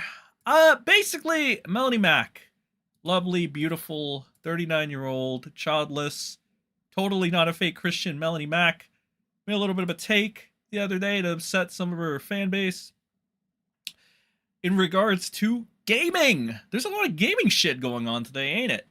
A lot of gaming stuff, a lot of gaming-ish stuff. So she upset a bunch of people because she basically said she doesn't want sexiness in video games. Okay? She doesn't want the fan servicey stuff that the weebs love. The weebs really love that. The reason that's a problem, mainly for the weeb demographic, is because she, like Rekieta, advocated for these people. Kind of try to grift, if you will, off of these people. Saying stuff like sexiness is good in video games. But now all of a sudden, she's going on about how this is so just we gotta be Christian about this, guys. Brings Christianity into this. Alright? Like every good person should into video games, putting their identity politics or religion into video games. Definitely not what they preach against. But she makes this a Christian issue, which it is not a Christian issue. The issue here is that you were all for fan servicey, sexy shit about, what, 3 years ago? Like 3 years ago or so? I don't know. It was a while. It really does depend on the time of the month for Miss Mac, on whether she wants to swing to the lefties, swing to the righties, have an epiphany from Jeebus, imaginary Skyman. It really does depend. It's the day of the week. So that is pretty much how we got to this point. And now we have people going in at her, obviously the weebs, who are very much for fan service. They deem anything that does not have the fan service as censorship. There's a big no-no on censorship. So it really is kind of it is a fight between the weeb gooners and the Christian radicals. Or people that pretend to be Christian radicals. Fucked up. It's really scuffed. Now, you know, I don't want to be the person blaspheming, you know, Miss Mac or any of the grifting squad. So what I'm going to do is I'm going to go ahead and let her speak for herself. We watched a little bit of this yesterday, about 5 minutes worth of this video yesterday. It was about all that I could stomach personally. But, you know, it's a new fucking day. So I believe we could stomach a little more. All right, why not let the woman speak for herself? All right, this higher plane level intellectual, let her speak for herself. I will get into a couple of replies from the people, went into a couple of Razor Simp tweets where he comes in to save Milady. And then we'll get into Champagne Poppy, John De La Rose, and his domestic abuse. All right, that's totally Photoshop. Definitely Photoshop, 100%. Totally. Definitely didn't happen. Okay, nothing to see here. Okay, let's go. Let's see Miss Mac, please. Please enlighten us. You are totally sane and not a fake Christian. Other branch of perverts, who the gooners, if you will, who are watching a ton of pornography. Now I'm gonna be Okay, now I'm gonna be, as you guys know, I do not like the weebs that much nowadays. I believe they've been intoxicated and brainwashed by Rev Says Disu, the Hassan Piker of anime. All right, Mr. Anybody that disagrees with me is an anti. All right, but on this, I gotta be honest. I am fully taking the weeb side. Okay, I don't care what kind of weeb you are. All right, I'm fully behind you. You're right. You are 100% in the right for this. Okay? Now, it would be a little different if this was coming from a real Christian, but a 39-year-old that ruined her marriage, has a bunch of tats on her fucking body, and breaks Christianity on a daily fucking basis. Yeah, I think the weebs have the upper hand here. I think they're in the right. I'm gonna be honest with you, brother. Kind of in the right here. All right. But again, I just wanted to get that out there if people were wondering, well, what side are you on, Set? All right, because you hate weebs as well. I mean, I hate some weebs. Except if you're a MrSEN fan and you're a weeb, then I like you. It's very simple to understand. And on that note, if you also send a like and share this stream, I also like you. Because everybody loves that support. And that's what really matters here. Once again, we're full of positive vibes in here. I mean, so many positive vibes. We're going to let this lovely, smart, intellectual woman speak her truth. So we're going to do that right now. And they want that inserted in everything in their life, and they also need validation. You know how the alphabet community, LGBT, all that kind of stuff. I love that she's gonna make this comparison now. She's gonna be like, anybody that disagrees with me is just an alphabet person. Yeah, totally, bro. Everybody that disagrees with you is just an alphabet person. That's just what it is. Yeah. Stuff. You know how they're always screaming for. Is this the same person that supported Nick Rekieta after they found out that Rekieta gave his like fucking kid cocaine? I'm just pointing that out. That's a totally Christian thing to do, by the way. Just like JDA beating the shit out of his wife, that's a totally Christian thing to do. All right? There's nothing wrong with that. It's very Christian to uphold these beliefs. You know, Razor Simp, I'm sure we'll find something out about you down the line. Holy fucking shit. Yeah, it's very Christian. This is Christian hour, guys. We're all very Christian here. Positive vibes. Positive vibes only. For validation. Not only if you are against them, if you are against their ideology, they want to crucify you. That's definitely not radical Christianism at all, right? This only applies to people that disagree with you, right? It only applies to the weebs, people that disagree with you, and alphabets, right? That's the only. It doesn't apply to you or the Christian radicals that beat the shit out of their wives, right? It doesn't apply to you. True, queen. Keep speaking your truth, all right? Keep speaking your truth. They not only need you to just be like, whatever. They need your validation, and they can't. Nothing says validation or needing validation like having 10 pounds of makeup on your fucking face that's deteriorating day by day. Cope with you being against it. And I have seen this same vitriol with the Gooners after Goonergate. So I not only, like, I can't, they want me actively promoting this stuff. Or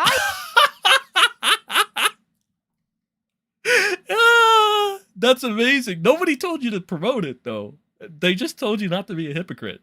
All right? Because kind of like with Rekieta, I love how, like, Rekieta is such a fucking legend. Not because he gave his wife or kid cocaine or anything. Not because he's, like, you know, a fake lawyer, child abuser, a scumbag, pedo jackets on a regular basis, you know, betrays people. Not because of that. He's just a legend because from here on out, like, if you need to point at a grifter con man, the easiest thing to point at is Rekieta. Because he was the prime grifter con man out there. Still is, you know? Like, and fake Christian, fake trad dad, all this shit that currently Melanie Mac embodies and shit. He's the perfect one. And kind of like Melanie Mac, Rekieta did turn his back on the anime fandom, right? He did. He absolutely did. All right? So this is a pure Rekieta moment right here from Melanie Mac, turning on the people. You know, to be honest, it's so fucked up at this point. You know, if Reb says Disu, the Hassan Piker of anime, attacks Melanie Mac, you know, just fucking schools her and owns her with, you know, those twisted facts and logic, I would support him. It's bad, bro. It's really fucking bad. All right, whenever you get me and Reb in the same fucking side, that's fucking bad. All right, this fucking bitch right here. Oh my god, this is fucking scuff, bro. It's like you get Batman and the Joker on the same side. It's just, will it ever happen? Can it ever happen? Probably. Just dire times, bro. I have betrayed them because I am against it. They need validation for what they're doing and what they're promoting because it's... No, you attacked it. There's a difference being between against that poor fucking dog. He has a bunch of fleas. But there's a difference between being against something, right, and not wanting to promote it, and just attacking it, and then telling a bunch of people, oh, you just don't like me because I'm not promoting. So nobody told you to promote it, bitch. All right, it's just you attack something that you were grifting off of, but made a shit ton of money. You see that little dog you got? See that little fucking Lara Croft thing you have? Which, very sexy, by the way. Very, very against what you preach to be against, you know? You see that little house that you have, or apartment or whatever? You got that all off the money when you pretended like you were about sexy video games. All right, those people that you're shitting on now, those people that you're saying are like the alphabet people, yeah, you got all your money off of tricking them. I think that at the ending of the day, yes, I did say at the ending of the day. At the ending of the day, I think it's because people just don't like when they give you money, they put an investment on you, all right, because they think you're being authentic. Little do they know, like Nick Rekieta, like Melanie Mac, like Champagne Poppy JDA, they're just lying to your fucking face. Also Elon, if you want to throw him in there, but we're done with the Elon segment. Okay, we're not going to mention Daddy Elon right now. All right, that's done. It's over and done for now. But you get the point. I think that's why people are not too fond of the grifters nowadays. It's perverted. And they deep down, some of them may be in a more reprobate state, but deep down, you know it's perverted. And that's why they need the validation. That's why you have to have pride parades for gay people and troons people cutting. I'm sorry, I just can't get over the fact that the person saying these people need validation is the same woman with 10 pounds of makeup on her face to hide the fact that she's like pretty much 40 years old, dried up at this point.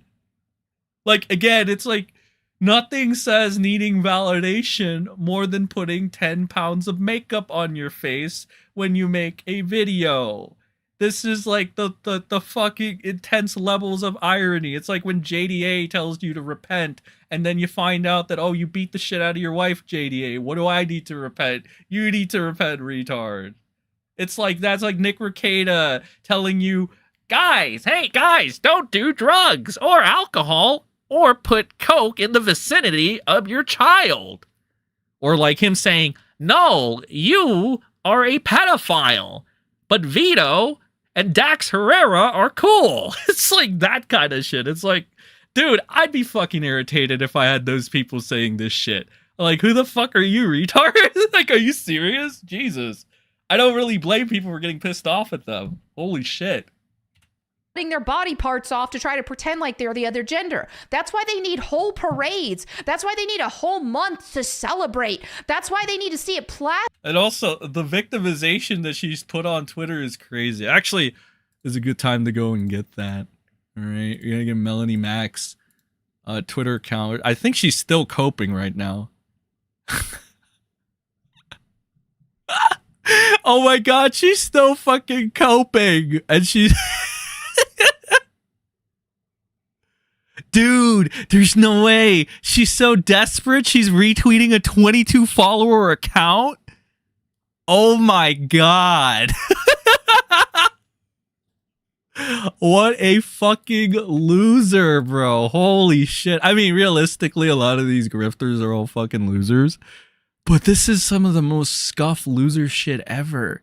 That's like me going to like an under 200 channel, like, or whatever, right? And I'm like, yeah, defend my ass. I'm promoting you. That's so gay, bro. Holy shit.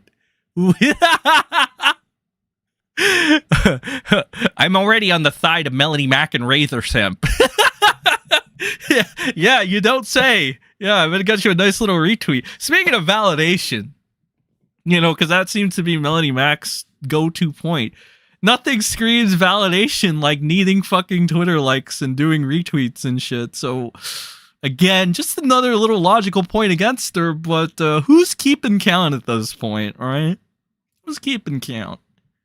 Yeah, let's see Melanie Mac miss 10 pounds of makeup. What does she have to say about this? What is the latest cope? I don't do personal drama. There's no way people are that mad because I said I don't want to see characters twerking in thongs. This is either manufactured out of proportion because the news cycle is slow and rent is...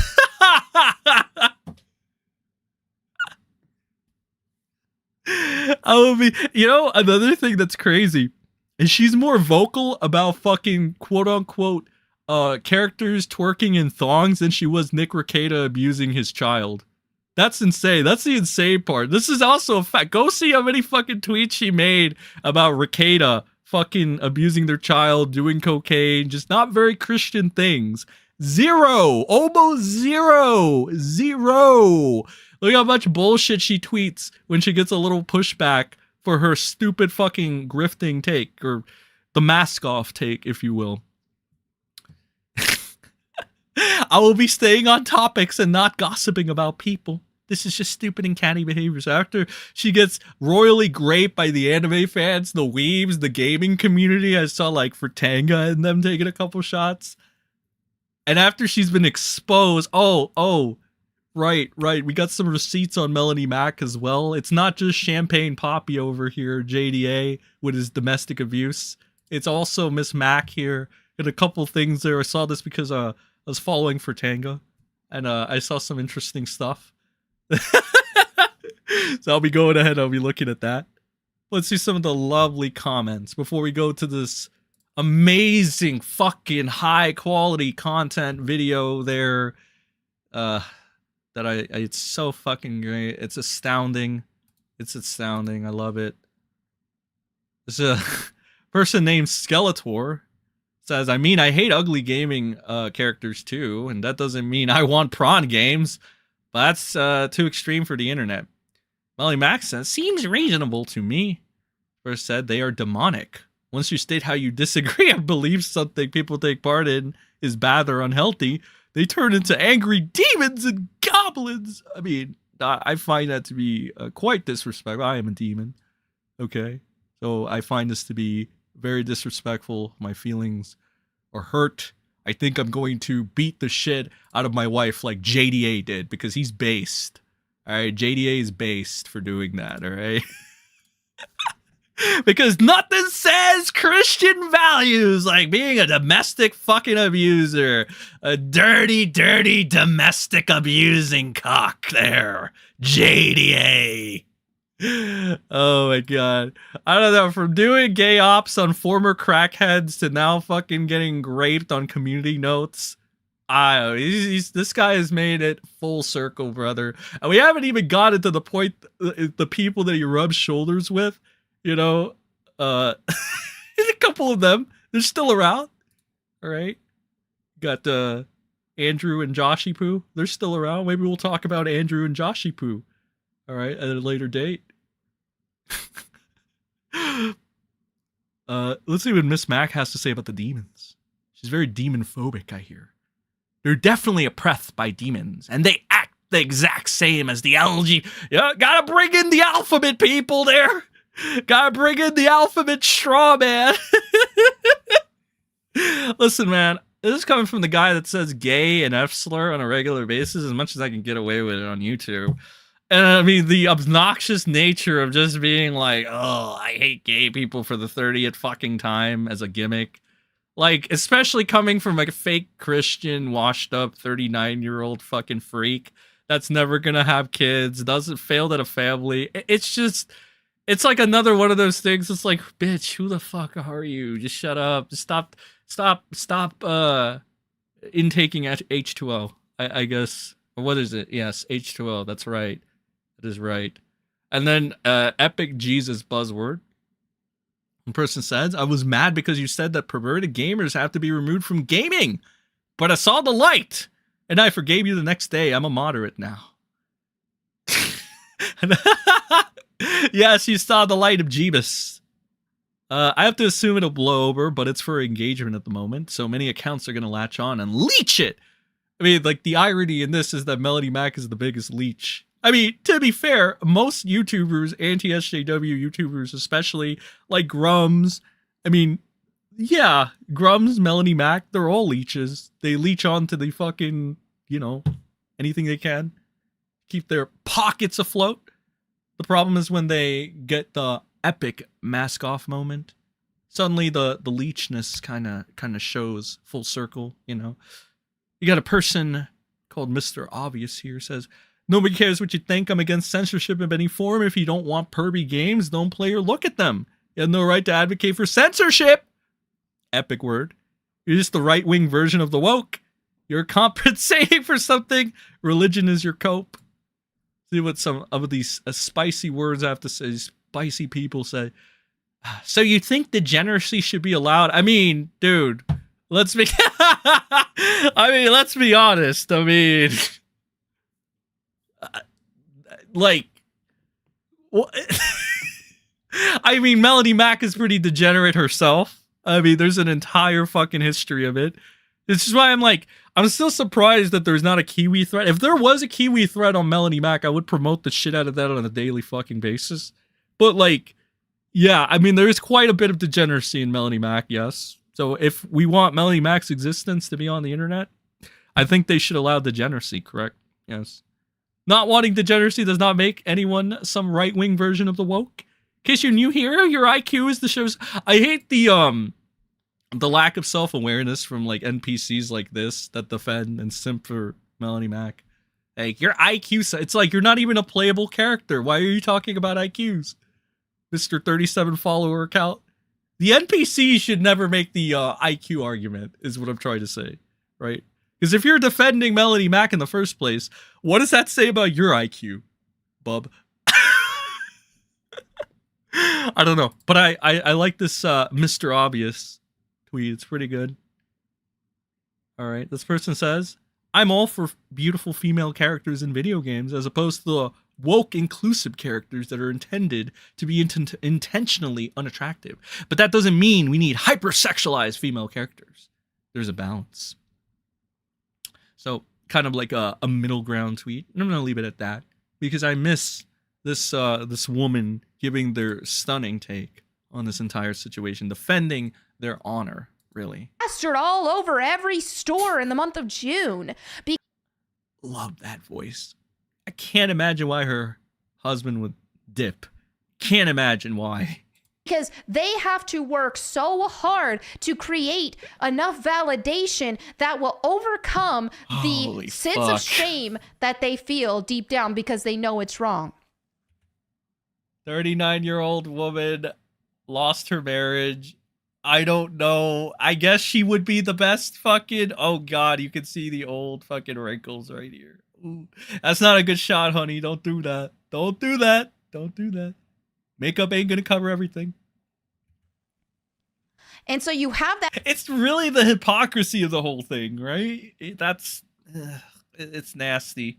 It's nasty. That same demand from these gooners to create this more validation than the shame that they feel for being pornography brain. Now you have certain branches of, you have certain people who know that it's wrong. And I'm gonna speed this up a little bit. I don't know if this is gonna kill my null internet, but let's hope it doesn't. Better. And hey, God bless you. Read the Bible. Seek Jesus. Only he can help you. And I say this to the queer side as well. And I have the same stance on queers as I do these gooners. Is that, hey, yes, what you're doing is shameful. Yes, I think this stuff is shameful and I don't want it in my entertainment because it's shameful and it's hurting society. It's disgusting and it's perverted. No, I don't want it. Do I think that people participating in these activities are losers? Yes. But you know what? It doesn't mean you have to always be a loser. Have I ever been a loser? Have I participated in activities that... You still are. You still are. That's the point. That's the fucking point. You still are. And you're criticizing others despite not being any better than them. That's the point. The least self-aware person. Holy shit. Made me a loser? Yes. But I have sought Jesus Christ. And I walk with Jesus Christ. And it is walking with Jesus Christ that gives me the strength to avoid and to over... I want to point this. I have this at 1.5 speed. that means she's doing these really, really, really long pauses in between because she doesn't know what the fuck she's saying. This is like filibustering 101. Holy fucking shit. It's like you're saying so much, yet you're saying absolutely fucking nothing just to stretch this video out to 30 fucking minutes. And it's not even a live stream. Holy fuck. That's why I don't think I'm going to watch the entire 30-minute video. This is bad. Overcome temptations that if I were to succumb to would make me a loser. Okay? So that's the thing when I talk about the Gooners, all this stuff. It's not from a place that you're... She's like visibly shaking over this shit because she's getting fucking graped by the weebs. Never gonna amount to anything. The weebs and the Gooners are graping Melanie Mac. But it is from a place of, hey, what you're doing and what you're promoting and what you're normalizing and what you want normalized in society. It's also this really whiny, annoying, fucking high-pitched voice. It's just like, oh my god, dude. And in video games in general, to desensitize people is perverted, it's hurting you, it's loser activities. Now there's all these whataboutisms. What about Lara Croft? What about this? Don't Oh yes. We got to throw out another whataboutism. I don't know. I guess let her explain it. Maybe she has a good point here. Pretend. And so you're either coming from bad faith or God, I hate that fucking term. Bad faith. There you go again. You are delusional because you are so desensitized from women because you watch so much pornography that you can't even see a woman. This is another thing. Like, it's like this irony is gonna hit. It's like, what do you know about like having relations with the opposite sex when your husband left you? Like, he dodged the bullet. Yeah, sure. But like, have you had anything since? Like, again, clearly not. Clearly not. A 39-year-old woman at this point would be a fucking... Especially, hear me out. A Christian, true Christian woman, as she preaches to be, would be married with kids at this point. Okay? That is the reality. Alright? This is the truth, the reality of the situation. Thou thinks you preach a bit too much. Because if you were a true Christian woman as you preach to be, you would not be on the interwebs. You would not be doing this. You would be raising your fucking child right now. But you're not. And do you know why that is? Because you are a loser that failed at being a Christian, what you pretend to be on the interwebs. That is the cold hard reality that unfortunately nobody wants to get through this bimbo's fucking head. And without thinking of pornographic things, Lara Croft, she's created with a curvy body type. Curvy women exist each and every single day. There is nothing wrong with that. And the reason why the woke side tries to remove female curves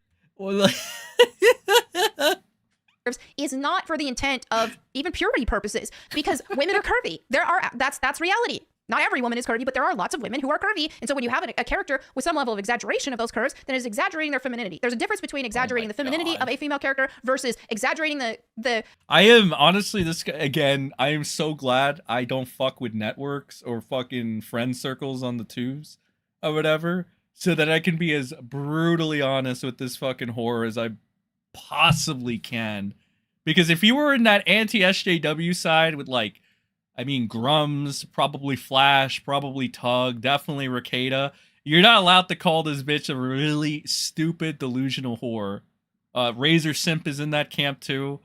It's like, thank fucking God. Oh my fucking God, dude. They got the policy is literally anybody can get it. Alright, any one of these little e-celeb, grifters, or whatever, they can get it. It doesn't matter who you are. It doesn't matter if we had one positive interaction, all right?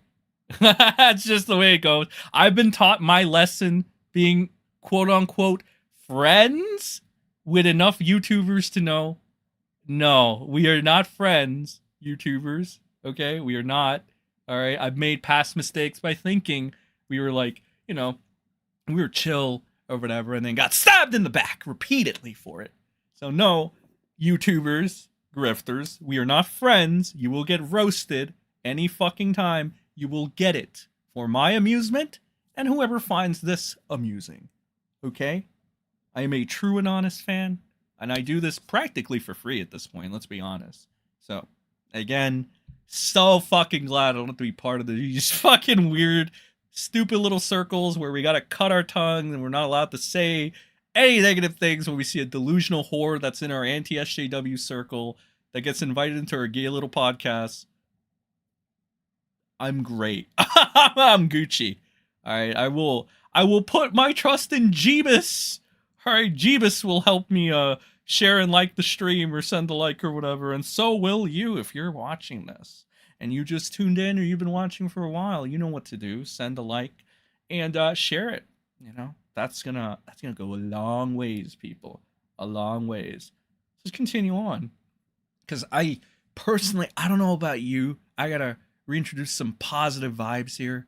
I love hearing Melanie Mac talk. It is definitely not like two cats fucking dying. It is the voice of angels. Love it. Love it.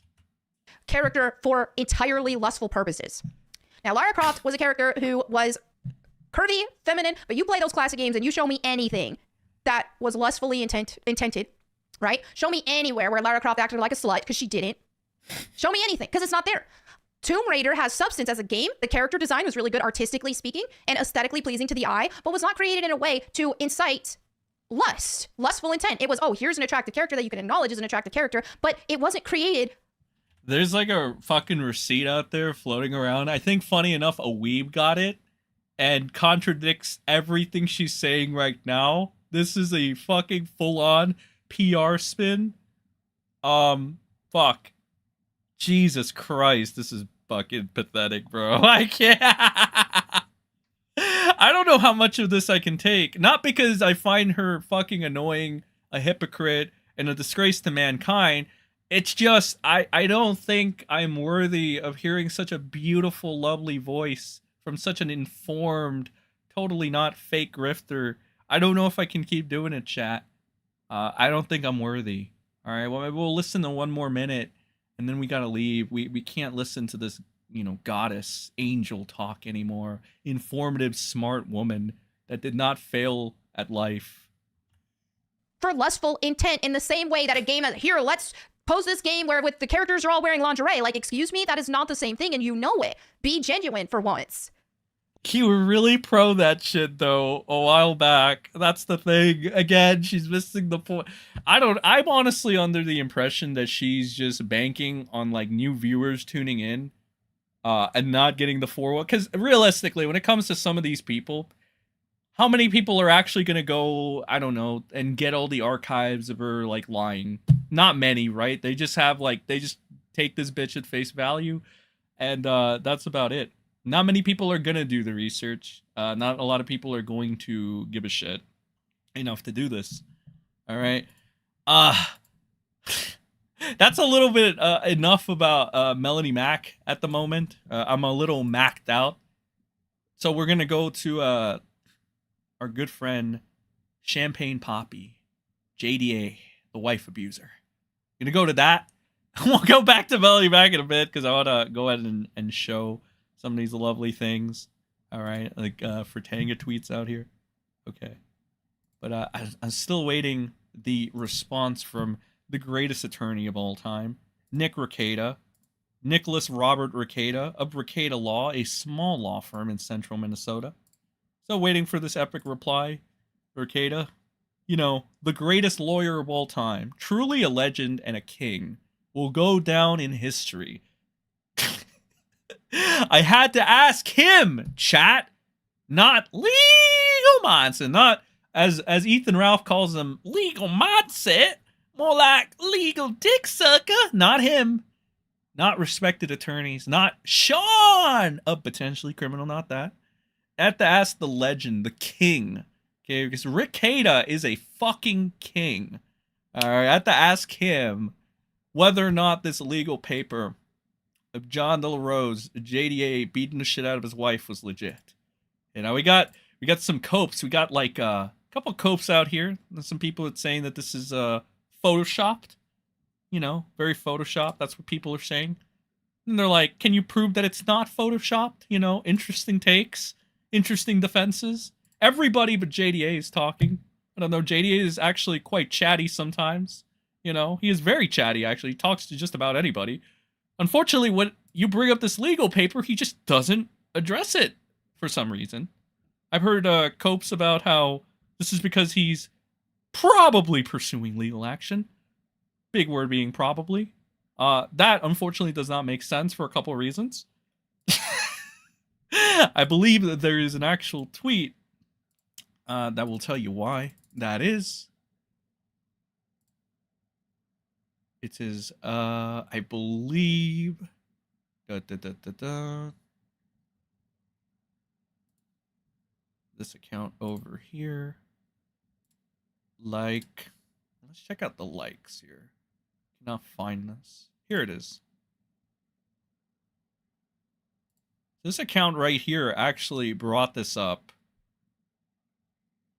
because there was a potential alt account here. It says, in regards to JDA, not commenting on his totally fabricated, fake, photoshopped, fucking domestic abuse charge, says he probably can't comment on the matter, especially if he's taking some legal action. He can't, for example, sue the county. Like, granted, this sounds like a Rekieta defense for some reason. I don't know why. It's very Rekieta-esque. It's worth noting that Mr. JDA here, along with beating the shit out of his wife, is also pro Nick Rekieta. So that's a lovely combination right there. Nothing says I beat the shit out of my wife like being okay with child abuse. Just casual shit over here.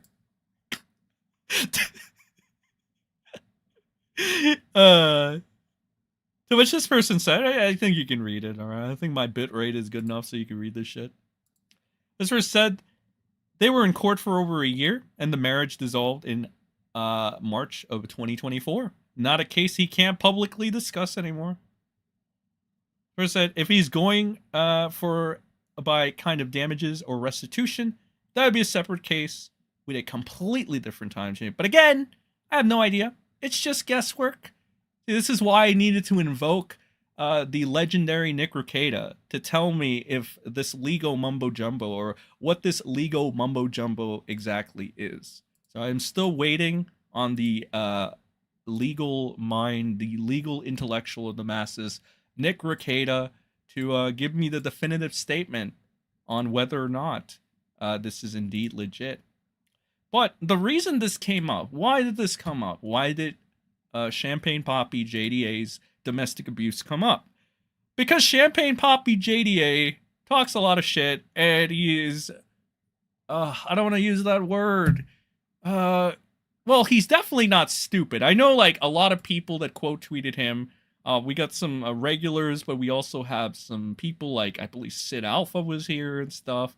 We're calling him stupid. I assure you he is not stupid. He knows exactly what he's doing, as most grifters do. There's a difference between being actually fucking stupid and playing fucking stupid.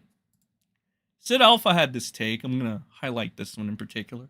Sid Alpha, I believe he is a notable figure in the gaming community.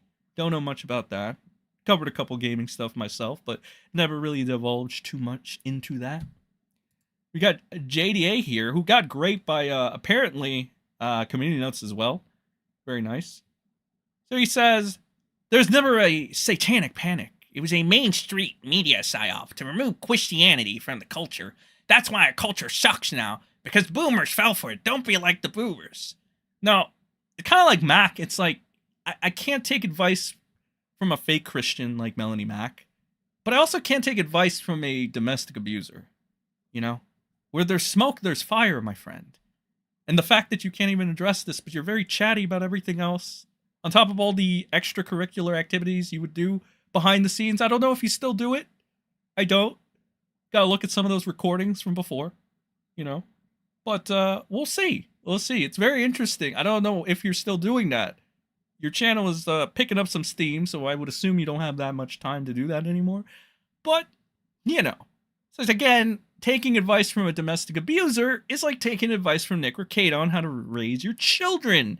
It's just kind of irksome, kind of irritating. Sid Alpha quote tweets this guy and says, "Are you a fucking idiot? No, seriously, are you a fucking idiot?" Specifically in regards to D&D, the satanic panic was very real, and it was pushed by Christian-based organizations. Have you forgotten about the Chick Tract, or the 1984 publication of Dark Dragons, and the film adaptation that was made in 2014 that had Jack T. Chick's seal of approval? Or are you merely ignorant of the history of which you speak? No, he's just a fucking grifter that kind of beat the shit out of his wife, but it's okay because it's totally just Photoshop fabrication. You can't prove that this isn't Photoshop, so it's not real. That's why I'm still awaiting the, the divine judgment of Nick Rekieta, the greatest law tuber to ever exist. All right.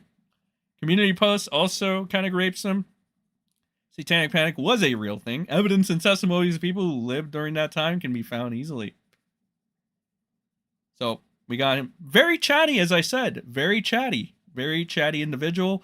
Just will not address his domestic abuse charge. Because it's totally fake, fabricated, and definitely photoshopped. Definitely.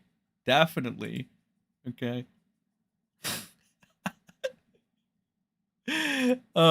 This person's cope is there was you are misreading his statement. And this is the kind and the statement is there was never a satanic panic. I don't know exactly how that's misreading a statement, but we're also dealing with people that say this is photoshopped and want us to prove that it's or disprove that it's photoshopped? Question mark? Kind of wild. As someone who lived through the D&D being said to be devil worship, I agree. To say there was no satanic panic basically states you live life with your hands over your eyes. Let's not even get started on the brand Kiss, which people have been going apeshit also. My mother would let me play any game that even smelled like D&D, so I couldn't play until I was in college. She was still scared of the game. When I was an adult, if you want a funny story, ask me about Candelabra. Guys, what did I say about putting words that I cannot pronounce? It ruins my groove. I do not approve of this. The satanic panic was very, very real. Sid Alpha says, well, no one should allow any snelling, period.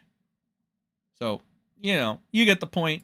This guy gets obliterated on quote tweets. Just people going at him over and over again. It's making him look like an idiot. And again, only addresses the positive, not the negative, and definitely not this totally photoshopped document of him beating his wife. It's a Melody Mac segment. So as a reply to this, he goes ahead, he gets a picture of him and a lovely old woman. No idea who this is. I guess the implication he's trying to make is that his wife is healthy and not black and blue. But he leaves it very ambiguous, a very vague little tweet to where you can only get the impression. I mean, this could have been an old photo. Doesn't have to be a current day photo. Hell, this doesn't even need to be his wife that he beat the shit out of. So I had to ask, is this the bitch you beat or is it a different one? Because it's a genuine fucking question. Once again, JDA just does not want to address this for some reason. It's a very strange thing. Because he's a very, very chatty person. He loves grifting them Christians. All right? For some reason, he does not want to address this. It wasn't just D&D. Where? The satanic panic extended into weird. doom over the Columbine High School shooting. Thank you for the 5. Gonna let that TTS play real quick. I'm gonna catch that super chat later. Appreciate it.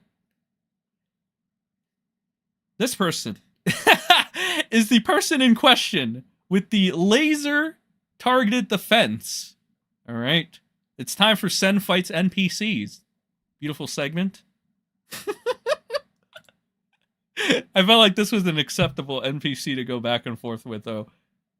So this person says, it sounds like your Photoshop BS just doesn't work anymore. It's all Photoshopped. It's Photoshopped, guys. It's just it's definitely Photoshopped. But my reply, so I would like JDA to say what you just said for the record. If it is indeed Photoshop, him making a statement such as this will in no way hurt him at all. Lol. To which this person says, engaging with people trying to destroy your career only validates them, I'm afraid.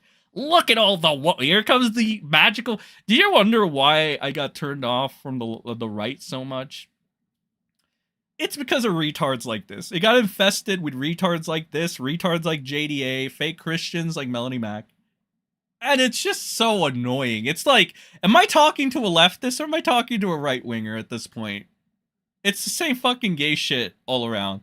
I can't be fucked, brother. Like, I can't. I say I'm a centrist, but I spell it with an S, an E, an N, a T-R-I-S-T, brother. That is what I am. The centers, the Senny squad. Definitely didn't rip that off of Metokur. That's what they are. So I say, this is a bad cope. Try again. And then person says, people often call the truth a cope. You can kick and scream all you want, but it doesn't really change reality. Oh yeah, I am kicking and screaming. I'm kicking my little boots right now. My little boots, my little Bobby boots. Kicking them, and I'm fucking punching that plushie right now. So I reply, yes, reality hopefully is not as black and blue as John's poor wife. Repent! I think this is the main take that I want to be such an asshole to this guy. It's not only that I was fed that he wasn't a domestic abuser, or I was just, nobody told me this shit. The people that introduced me to this guy never said anything of this, and I'm sure they knew about it, but they obfuscated that, obviously. So I was like talking and chatting positively with a domestic abuser this entire time, which that's fucking great. This is why I say trust no YouTuber. Well, at least my policy, I trust no YouTuber. All right, not even for like the simple fact that I was stabbed in the back by some of them that were like, "Oh, Sen, we're friend," but it's just like you don't know what they're gonna hide from you at this point, right? Like this guy, like straight up, like why would you hide this from me? It's very annoying, right? It's very fucking annoying. So there's that. But I think you get the point. All right. And I did not miss the time to shell. All right. To shill, to advertise. So I shilled and advertised my stream for once. Yeah, that is the right thing to do. And if you are a loyal center, or you happen to like the stream from Roastmaster Flex over here, make sure you send a like to be correct. You know, I like the puns here and there. I do love me some puns.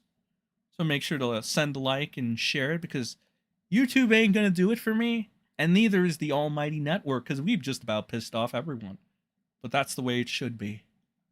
So that's about enough of Champagne Poppy, JDA's little domestic abuse spat. That's totally 100% fabricated, photoshopped, inside job.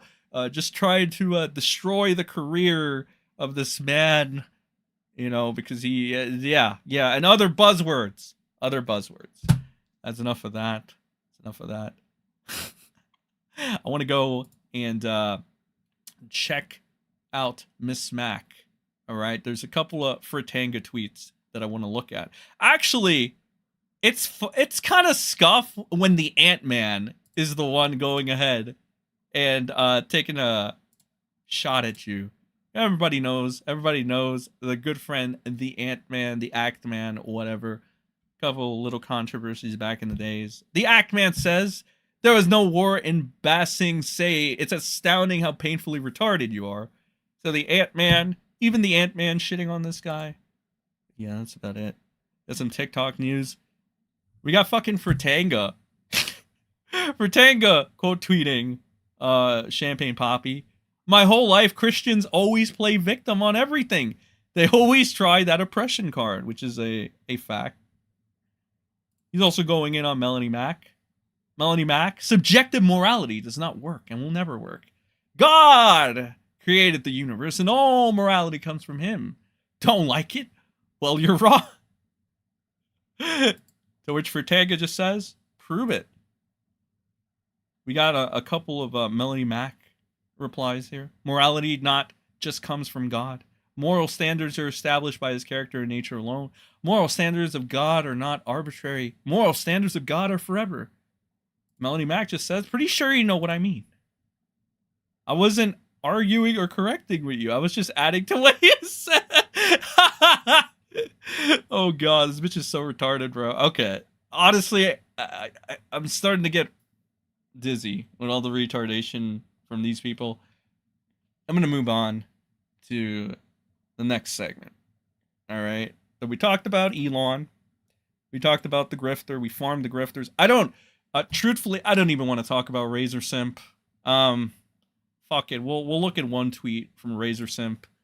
And there's like a bunch of fucking clips on Melanie Mac, but it's just I just can't be fucked. All right, I can't. Okay, Razor Simp. All right. This person named Smash JT goes ahead and posts this clip, and Razor Simp comes to the rescue with his fedora because he has to save his lovely, lovely Melody Mac. So we got whoever this Smash JT person is plays this. And I have the same stance on queers as I do these gooners. Is this anything pornographic? I would say no. Yes, what you're doing is shameful. Yes, I think this stuff is shameful and I don't want it in my entertainment because it's shameful and it's hurting society. I mean, dude, have these people played Final Fantasy? The people complaining, have they played Final Fantasy at all? It's disgusting and it's perverted. No, I don't want it. Because this, especially like some of the, I mean, Final Fantasy, we've seen outfits like this and even more revealing. It's art. Do I think that people participating in these activities are losers? Yes. It's not even pornographic at all. I don't see the problem. But you know what? It doesn't mean you have to always be a loser. And I have the same stance on 4K, baby. 4K. 4K. Just like JDA's totally not fucking, like, it's Photoshop, guys. Oh, yeah. Wait, I'm wondering. This is Photoshop, too, guys. This is Photoshopped. So we got, oh my god, Jeremy the fucking, oh my fucking god. Jeremy, the quarter gets in on this. Tattling to me because one of my co-hosts said something you don't like while not even on my show is peak woman energy. Okay, this is hilarious because just like, as soon as the quartering stands up against fucking Elon, now he fucking cowers, but he cowers to a woman now. Holy shit. Get that out of here. All it does is make me want to have them on my show even more. You got me mixed up. I love the quartering's selective outrage. You know, he'll outrage at Daddy Elon, right? But he won't at his own fucking co-host. I mean, I'm sure there's no bias at all, you know, being like, you know, the co-host thing and the money and the network. I only talk about the network all the time, chat, and I tell you about the network and what they do and how they work. Well, another example right here, full display, the almighty network prevails at the end. You can't trust any of these people. You should only rally behind them if you just love somebody spreading your ideals and propaganda. Like, yeah, totally. Then, you know, just rally behind it. It's the same reason people rally behind Hassan. Because I mean, Hassan doesn't actually know what the fuck he's talking about. He's just a propaganda machine for the left. Just like the quartering and Melanie Mac are just propaganda machines for the right. This person says, it shows they fear her and her methods. Yeah, so true, guys. So true. Smash JT says, I don't think anyone fears her message, man. She's coming across as extremely hypocritical and letting down a lot of long-time viewers of her channel now that she's directly contradicted herself. Melly Mac says, if you consider my honesty and conviction to be a betrayal of my audience, it appears you're getting by simply by telling your... This is so stupid. Oh, this is ridiculous. Thank you for whoever gifted those memberships. I greatly appreciate that. Cyber Katie. Appreciate it. Also, GG, I missed that last one. Crow a la Rose. I like that pun. GG, I don't know if you were around for the behind the scenes nonsense that was going about during the fucking JDA situation. I gotta, yeah, tell me, because I don't remember, because it was a while ago. It was about a year ago or something. I don't know if like JDA still does that shit, like behind the scenes shit, but I don't know. I'm gonna talk to you about that and find out about that and see if you know what I'm talking about. This person says, wake up. There's a lot of gamers that would prefer not to have woke ideology or Abrahamic religion hijacking their culture. Melanie's preaching has gotten so old and it just feels so disingenuous because she acts like a nun and dictates how we should enjoy our hobby. Just like how the 90s and early 2000s when Christians went on a fun police crusade. People are free to walk whatever spiritual path they want so long as it doesn't cause harm to themselves. Like, I get, you know what's funny? I bet like my old Christian friend Storm Driver wouldn't like Melanie Mac's take either. And he was like another one of the, like, remember I told you like my good friend, my old friend Storm Driver was like, he was like one of those Christians that would be like, you have to adhere to the Bible. And then he would like fap it to like anime shit. Like this, this is one of those scenarios. He probably would be very happy about Melanie Mac and what she's saying. He would actually probably feel betrayed. That's really what it is. I mean, that's again, like that's the curse of the grift. Right? You oftentimes, because what is grifting? Okay, let me lecture you a little bit. I see that word thrown around a lot, almost as much as Rekieta throws out the word pedophile, you know, not being self-aware himself. Grifting is essentially when you, well, fuck. Rekieta's the perfect fucking example. Rekieta, 10 years on YouTube, told his audience, I'm a trad dad, I'm monogamous, you know, I have Christian values. I never do anything degenerate. I don't swing with my wife. Kiwi Farms exposes it. All of a sudden, it's like, Nick, you lied to us. And then all of a sudden, it's the same defense as Melanie Mac. No, I didn't lie to you. I didn't swindle you. I was Jesus. I was in it's like everything. Yeah. That's pretty much what it is. You see, it is the Nick Rekieta fucking. I was about to say the Nick Rekieta cock. The Nick Rekieta virus. Nick Rekieta virus. Nick Rekieta. Unfortunately, Rekieta's cock doesn't work anymore. That's why he needs a Baldo. But, you know. That's basically what it is. A grifter is a swindler. And that's mainly what it is. It's just the ultimate form of deception in order to get money. And that's why people don't like it. You go ahead and you pretend to be something you're not. There's a difference between like, you know, growing out of something or whatever, and then not being overly preachy about it. Like, for example, I grew out of anime personally. I've made my take personally. I've tried to be as neutral about this shit as I possibly can, and I still get shit for it. But realistically speaking, in my opinion, you be free to like it still. But I'm just saying that it's probably better if you grow out of it eventually. At least, like, I mean, maybe I didn't clarify. Grow out of it to an extent where you're just, like, not consistently fapping it to, like, husbandos and waifus. Because that shit will fuck you up. That shit will eventually come to fuck you up. Especially if you're, like in your 20s or so. But again, it's like, you don't have to listen to me. All right, like, when have I ever been right about anything anyway, right? Nick Rekieta. But of course, after Smash JT provides evidence of Melanie Mac just being a hypocrite, Razor Simp, our good friend Razor Simp, goes in with his fedora in hand. Okay, goes in and he defends Melanie Mac's honor.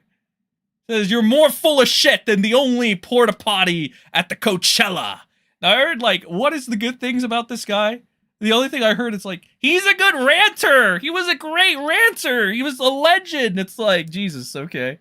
Well, I thought he contributed something to society. I didn't think it was just him bitching, right? Just ranting or whatever. So is that the best thing you could tell me about him? I'm not impressed personally. I'm sorry if that hurts your feelings. But all I see now is a man just simping for this thing. So not a very high opinion. All right. But okay. Let's give Razor Simp a fair shake. So Razor Simp comes in. You're more full of shit than the only porta potty at Coachella. No shit. She doesn't care if women are hot. Her favorite game's Tomb Raider.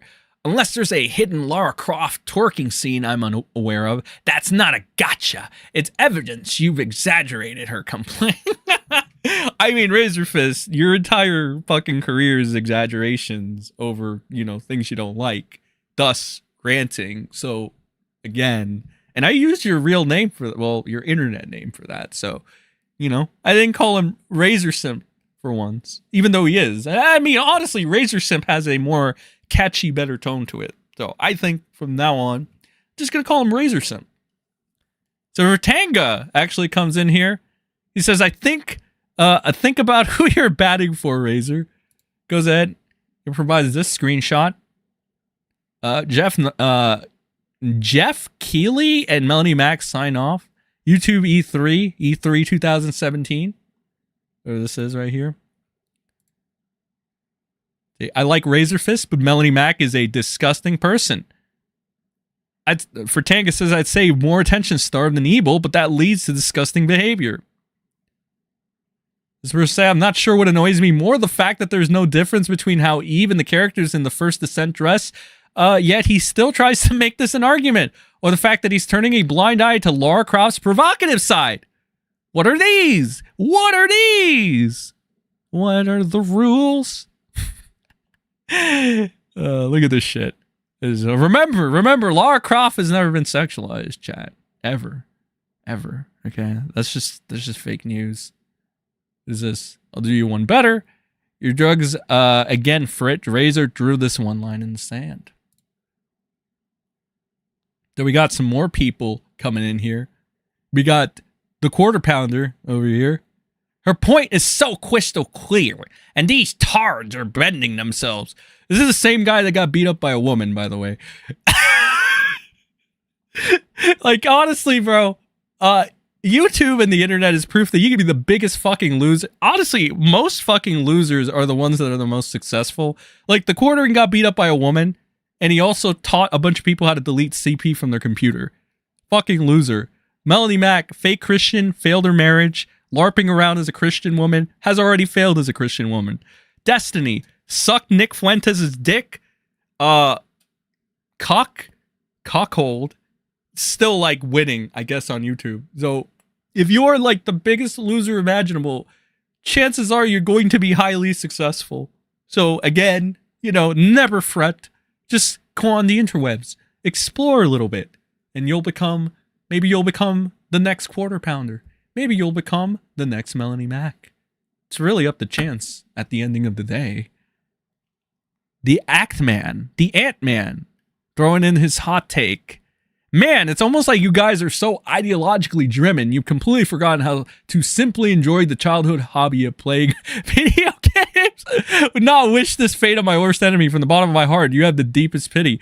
I don't know why. Why is it that the people that like first Charlie, right? First Moist Critical cooks the shit out of fucking, what's his name? Elon, right? Daddy Elon. Now fucking the Ant-Man is cooking the shit out of fucking Razor Simp. Bro, what is fucking happening? This is getting bad, bro. This is bad. When the Ant-Man is cooking you, bro, this is bad. So we got Melanie Mac inserting her fucking ass. He's trying to so hard, it's hilarious. Yes, Melanie, I can hear how hilarious it is. I can hear, I just have to go back to your video and look at how you're super laughy about this. She's totally laughing this off. It's just nothing, bro. This is just nothing to her. It's very funny. It's very, very funny. Drama farmers profit off of creating drama. They don't care about honesty or integrity. Well, here's the thing. Here's the other thing. This is so stupid. You and Razor Bitch, Razor Simp, your entire thing is drama. Bitching about the left is drama. It is drama. Bitching about the left, about fucking LGBT people is drama. Holy fucking shit. Again, it's more of like the simple unawareness of this entire thing. Thou thinks thou preaches a little too much. I could be wrong, but I don't remember Melanie calling for things to be flat out censored or removed. Maybe I missed it, but yeah, her opinions are hers. If it bothers you that she doesn't agree with your view, I mean, it is what it is. And it seems to be like the classic defense, but I think we've gone over and over and over again that it's more like the hypocrisy and the grifting and the swindling the inconsistent views, the constant flip-flopping. I think I've said this guy to you guys before. If you're an e-celeb, chances are you're going to contradict yourself at one point or another. The trick here that I realize that these people do, you need to lie less frequently and let that happen less often. The problem is Melanie Mac has done it way too fucking often, to the point where, like, everybody knows. Like, at this point, she just kind of gets the pass from a lot of people, because it's, again, the fucking network and shit. And then there's just fucking weirdos that just want to drink her bathwater, which is fine. You know, you guys do what you got to do. But, like, come on. Like, after a point, when you alienate your own audience, like, they're gonna be like, okay, bitch, all right, we've held off on these receipts. All right, we put up with your shit. So you want to go against us and what you preach to be about? We're gonna let you have it. We're gonna let you have it. That's pretty much what it is. All right. In regards to that, a couple other Fratanga Fratanga tweets over here. What the fuck is that, dude? This is so cursed. Holy fucking shit. Yo, Fratanga, what the fuck are you doing? This is so cursed, bro. What the fuck? Dude, that's fucking funny. That's cursed, but that's also funny. Let's see. Oh, we got context for this one thing that he was showing. Holy shit, Melanie Mac was a full-on corporate shill for Jeff Keighley. She looked like a whole different human being too. Okay, so that was the context here. All right, so apparently she was a corporate shill. I mean, who could have seen that coming, really, right? I'm saying people acting like this chick hasn't been around for ages and isn't an edgelord 20-something that just randomly appeared. Midlife crisis? Rekieta? The Rekieta virus? Maybe? The Rekieta virus? Luckily, Melanie will never have kids to be able to give cocaine to. So I guess that's what we can have, like, some sombrance in that. And I just made up that word, yes. Yes, I did. Yes, I did. But that's enough of Grifter Palooza, Griftergate. All right, there's some more shit there. But for the life of me, I've had enough of the grifting squad for tonight. Okay, maybe next week. I'm sure they'll open their traps again, and we'll get some more shit to talk about. We got to look at other stuff. I do want to see, because I promised, we got to see the Zaddy Jim segment. Okay, we need to get Daddy Jim. So Daddy Jim did a fucking stream, as you guys know. It is over now. Daddy Jim went over Bobby. Everybody knows Boblax. Bobby, our good friend Bobby. All right, he's basically Elon Musk if Elon never made it to his diamonds in South Africa. So now we have the restream where Jim talks about Bobby. So I want to watch that. I want to watch a little bit of a segment on that, or a little bit of it. Because I promised, all right, and as the #1 guy that rips off of Jim on the platform, I feel like it is my obligation to do so as well. So let's watch a quick, because he did cover some other fucking TikTok shit. Like, of course, he covered the Bobby shit, but he also covered, like, some fucking weird TikTok stuff, which, like, to be honest, I wasn't really interested in. I was more interested in the Boblax thing. I heard a little bit of it. I didn't fully hear everything. I think, funny enough, I think he was pretty fucking fair. Like, all things considered, I think he was pretty fair and down the middle with the entire thing. He even took shots a little bit. He roasted a little bit Augie and stuff. And it was kind of funny. It was pretty fair. It was not one-sided. I'll say that. So I think he was pretty fair about the whole thing. I don't know how long this fucking segment goes for. Hopefully not too. Oh God. All right, hold on. Yeah, I think we could get through this. Possibly. Yeah, maybe we can. But we still need to do Rekieta, brother.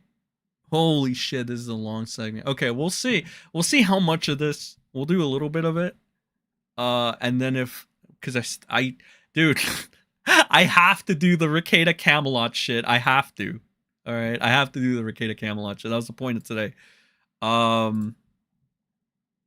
we'll see a little bit of this. We'll watch a little bit of this. And then, if anything, we could go back to it next week.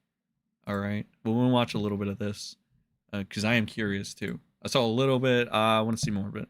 Bobby plushie. I knew this is my. I can just relate. It's relatable.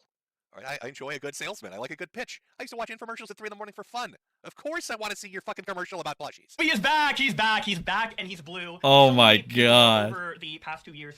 Okay, first of all, I put this like too fast. There you go. Since I launched the original Bobby plush, ever since it became kind of like a meme and a thing online with the whole... This is what Elon Musk would be like if Elon never got his diamonds in South Africa, never got the inheritance, okay? This is Elon in the darkest timeline. It's tough. It's tough. No, admittedly, I don't even hate Bo Blacks. All right, and I already told you, initially I thought the entire thing was a little overblown, you know, a little too over the top for him lying and, like, taking that King of Nothings guy's side initially or whatever. Holy shit, but he did not make it any better for himself. It's like, after that, he just had to crash out, and he's got the worst fucking luck in the world. And then he started deleting tweets. He started making tweets, which I have no idea why he would even make tweets. Okay? He makes... No, like, okay, so here's the thing. He makes tweets, number one. He shouldn't have done that. Number two, he makes the most retarded victim complex tweets. He shouldn't have done that. And number three, when people tell him they're the most retarded victim complex tweets, he fucking deletes them. Like, he can't make this shit up. He's a fucking train wreck now. But, let's see. Let's talk about the Bobby plushie. Let's see what this shit is. Oh, God. Oh, God. This is pain. This is painful. H3 and game drama and, you know, the Bobby being on the show. So many people have asked me, how can I get a Bobby? I want a Bobby for myself. It even got to the point where people were making bootlegs of it, and Keemstar was selling the original. No, real talk. Can I be real with you here, folks? Let's talk a little bit about merchandise. Now, if you've ever noticed, when you look at the merchandise I sell in the shop, we've got, you know, the hat with the stars on it. You know what's great about that hat? You could wear that in public, and not a single fucking person on God's green earth is going to have any idea what that's related to. They're just going to think it's a fucking hat with stars on it. Maybe it's like a police thing or a military thing, maybe? Or it's related to, like, video ratings? I don't know. Stars of some sort? Maybe you're an astronomer? I don't fucking know. But not related to a personality. In fact, a lot of the shit I sell, the majority of it, are all jokey stuff. Or things that aren't in any way related to a channel or a name. Because why would you ever want to go outside as a walking billboard? And now there are some people that will make products that are based on a caricature or character they play, but usually those are cartoony and otherworldly, and they do well because of that. But it takes a special kind of person, a real special kind of person, that thinks to themselves, you know what I need to make? Not just something with my fucking name on it. I need to make an item, a totem, a fucking proxy, an avatar of myself to sell to the people, to my Bloby boys. Because I know that they love staring at my visage. That when they look upon me, they see the face of God himself. And so I need to market that. I'm not that cruel. But I guess that's why I am a follower, not a leader. That's why I'm a Bloby boy, and I'm standing in the crowd with you guys. I'm not a leader like our man here, who knows that the marketplace is on fucking fire for something that's branded not with his name brand, but with his actual looks. For $250 Dude, it's tough. It's tough. Oh shit. Okay. All right, it's tough. Each, which is just insane. So I figured, hey, let me give you guys a chance to buy Bobby, but still keep the exclusivity of the old Bobby and the fans who were, you know, there to buy it by changing it up a little bit with the new glasses, the new hoodie, and of course, the Mayo Monkey represents. Oh my God. I just realized I had the perfect opportunity when I was saying that he was using it as a totem. Oh I my could have. God. We could. I got to. Oh my God. Hear me out, Bull Blacks. Here's what you need to sell. You need to do a plushie again, but you need to call it the tranny totem. Buy Blowy's specially made tranny totem stuffed full of pubes with Oh my God. You'll make so much buku bucks. I want my Blowy's tranny totem. My channel. Oh, Boblex. Why? Why did you do this to yourself? Holy fucking shit, this is bad, dude. It wasn't even like, you know what the saddest part? It wasn't even the people talking about Boblex, I think so. It was literally, this was like the final nail. He did this to himself at the end. It's tough. Holy shit, he yeetus deletus himself. That's tough.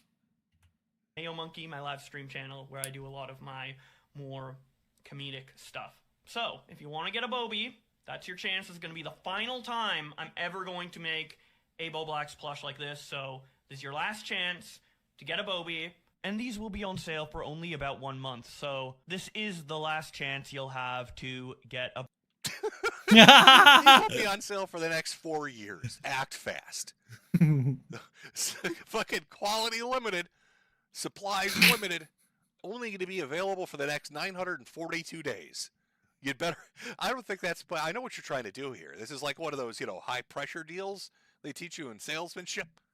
Like, hey... FOMO, I believe it. Fear of missing out. Yes. You got to hit them. You got to hit them for an amount that they think is feasible to pay. And then you got to put a little bit of pressure on them to make them... Because, fear of FOMO, fear of missing out, right? Yes, so there you go. See, Jim gets it. There you go. You tell them it's limited quantities, limited time. 30 fucking days. I think he came like a hair underneath. People were jokey buying these. But sad news, Bloby boys. This didn't get made. The first one did. If you want one like an old school Bloby, you're going to have to go to Keemstar, who's selling it for like $300 a piece. Otherwise, you're just going to have to hand make one.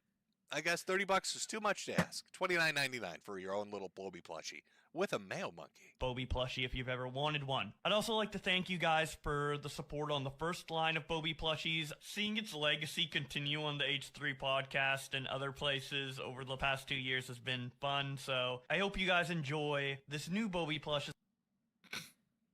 Jeez. No, it just got to cut out there. I'm sorry. I know you were desperate to see how did that advertise. So I wanted to give you a little bit of feel for him. What is his ability to market like? Not good. Probably not going to selling plushies unless you have an audience that would actually really be into that. Some kind of a character that people would be like, hey, it'd be kind of cool to have that sitting as like a piece of like kitsch sitting up on like a shelf somewhere, like a bookshelf in my library or next to my gaming collection or something. A little Cthulhu character. Or a little ninja character, something that you throw up there and you don't think about. But maybe just throwing it out there, maybe putting it and making it look like you was a bad idea. That's why you couldn't sell 100 of them or 200 or whatever the quantity was that you needed to hit. So like hot take, I think if Boblex never had his stupid little fight with his like internet friends that knew for like 5 years or something. I think like people would like people in that community would brainlessly buy his shit just because it'd be like, oh my god, like I don't know. That's my take. I believe. I mean, I don't think it's very far-fetched. And what percentage of revenue are you taking in from that? I'm sure the $30. Does that include shipping and handling and materials, and manufacturing and? Yeah, I'm not the best expert about drop shipping, but I'm sure it probably didn't turn out too well. A lot of work, a lot of humiliation for, a couple $100 really, unless you got that big audience. But that's okay. You know what? That's why we love him. That's why we're Bloby boys. Doesn't matter if he's a good salesman. We like his calm demeanor, his even-handedness. We like that he approaches situations with such a cool head. Then we're going to go into... Oh, God. Good old times. This is back when Mr. Girl was still relevant. He was like, I don't know, Augie did this thing where he decided of a panel. I guess because at the time, Mr. Girl was cool with fucking Destiny. And as we know, commentary loves their Destiny, or Destiny, as Kiwi Farms likes to call him. So I guess having Mr. Girl around was the hot thing to do. Unfortunately, Bobby did not think so. for a couple reasons. I'm actually interested. What is Jim's take on this? Moth and Glink want to get in, and I want to give them a chance. I'll say two more things, and then I'll give Moth and Glink time because I'm respectful. All right. Okay. Thank you. Yeah, you're welcome. This whole conversation is so respectful of you. Mute that motherfucker! Mute that motherfucker! I'm tired of him interjecting when I'm trying to make two simple points. There's I someday will have to make a Tard Rage chart so you can kind of follow along with me. But he summoned a lesser demon there in the middle when he got to the mute that motherfucker part. That's the voice that he pulls out when mom and dad tell him to take the garbage out. Like, Blowby, put down your training totem. You got to take the garbage out. It smells like pork chops. Your father can't. It smells like pork chops in the kitchen. Oh, respectful of you. Mute that motherfucker! Mute that motherfucker! Right? Can you hear it? Can you just picture it? His mother diving under the sink. As Blowby summons a demon from the 8th circle of hell. Oh! Tired of him interjecting when I'm trying to make two simple points. Holy shit! Can't believe Destiny lost a debate to this guy. It's crazy. I would also let me speak. Jesus. Let me speak. I think it would make a really good ringtone if you could take all those Tard Rages and string them together one by one. Or train AI just to speak at that tone, right? With that exact, copied exactly. It's not just that it sounds like him, but it sounds like him when he's under pressure. That's what we need. Okay, hang on. Dude. Or it almost looks dark. I'm so done. The audio is slightly delayed. Talk about the allegations! Talk about this is why I'm watching. Oh, it's a little bit. Honestly, I'm surprised he didn't get fucking yeeted earlier. Looking back at this, why didn't Boblax get yeeted earlier? You can't blame me or other people thinking that the only reason this is happening is because he took fucking King of Nothing's side with the Diorio thing. Come on, because really, there's some prime material to go over. I'm pretty sure this is a long time ago, this stream right here. It seems like they're compiling the best clips of Bobby and his Spurgouts. It's... I'm just saying, it could have happened sooner. Not that I'm advocating for it. I was advocating for it. I'm just saying, could have happened sooner. That's all. A little bit of spurging out, just a tad, tism, a little bit of tism, a little bit of reaction there. Blowby's having a bit of a blowout. Our tranny's going a little bit tardish on us. See, alliteration's fun, isn't it? My fellow little Blowby boys. We having a good time? Okay. You get a bit of a feel for him. Maybe not the best salesman, but that's okay. He's cultivated an audience. 300,000 or so followers on YouTube. Very good. I don't know what his social media has, but I'm going to guess, tens of thousands probably. So a good following, a sizable following. His stuff gets out there. It's watched. Now, he came into prominence, from my understanding, from doing Twitter versus videos, which were essentially taking Twitter fights and putting them into video format for people to watch. And people liked that. And they enjoyed it. And so they kind of, they just... ignored a little bit of the spurgouts, a little bit of the spazzing, a little bit of the tism Tard raging. They ignored the fact that he can't sell a plushie to save his life. That's fine. I like those Twitter vids, man. Enjoy those. His friends. I think I know where this is going, and to be honest, yeah, I think not only that, but oh god, the fact that he stopped doing his bread and butter probably fucked him over too. It wasn't very good that he took a really, really fucking long hiatus. That did not help at all. He's apparently had fun playing video games with them, whatever. But then some weird shit started happening. And I'm only going to touch on this briefly because other people have covered it more. And you can find more in-depth coverage of this. Okay, my fellow Blowby boys? But that kind of, it's the preceding events. It leads us up into what's going on right now. So there I am scrolling Twitter one day. Just enjoying myself, reading people shit posting. Trying to find out details on the Switch 2 or whatever the fuck it is I do. But I come across people talking about some things going on with our Blowby boy here. Apparently, he had decided he was going to fake mental illness for rent money.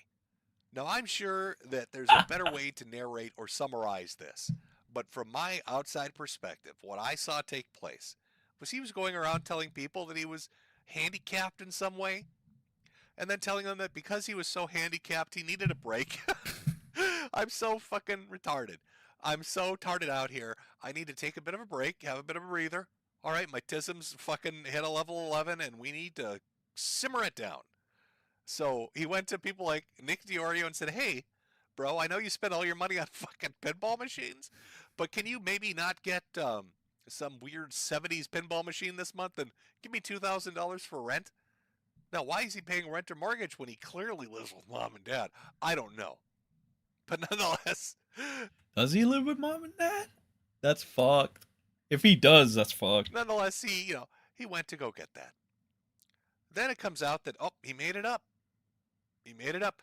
Completely fibbing a little bit, lying about being a retard. Well, I don't know how much of a lie that was based on what we've seen so far. But lying a little bit about being a bit of a tard. Making it up.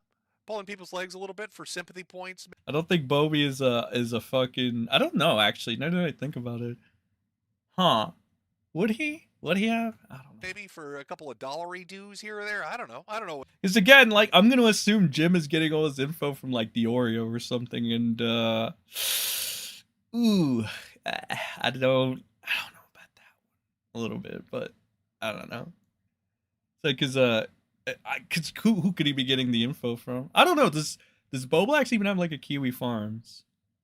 I don't think he does. I mean, if they compiled all his archive, I would trust that more than like the word of like Augie or even like DiOrio. Well, I don't know. I think Augie would have more. Maybe he got it from Augie. I don't know.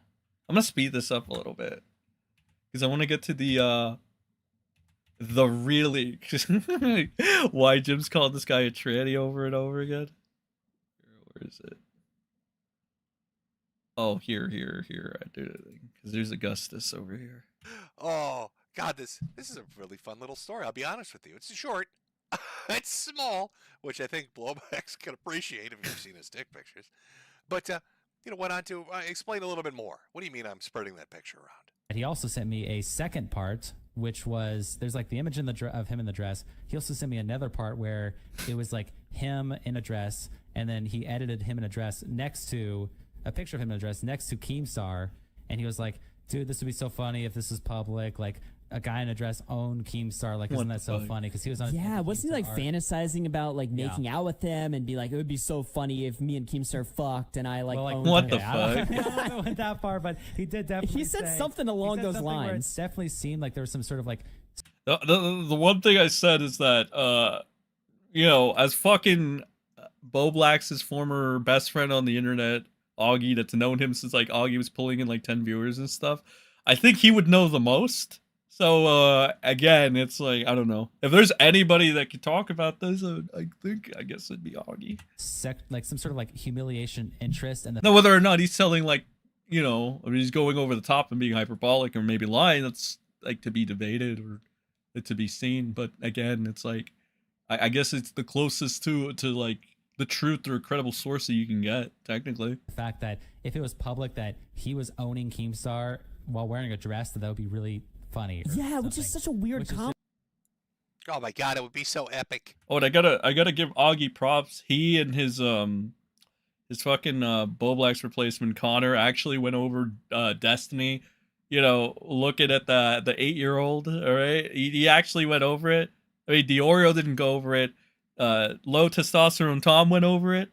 But DiOrio just stood away from that, very very far away. He said it was a TOS violation. He definitely couldn't. He couldn't talk about it. Turkey Tom talked about it, though, even though it was a TOS violation.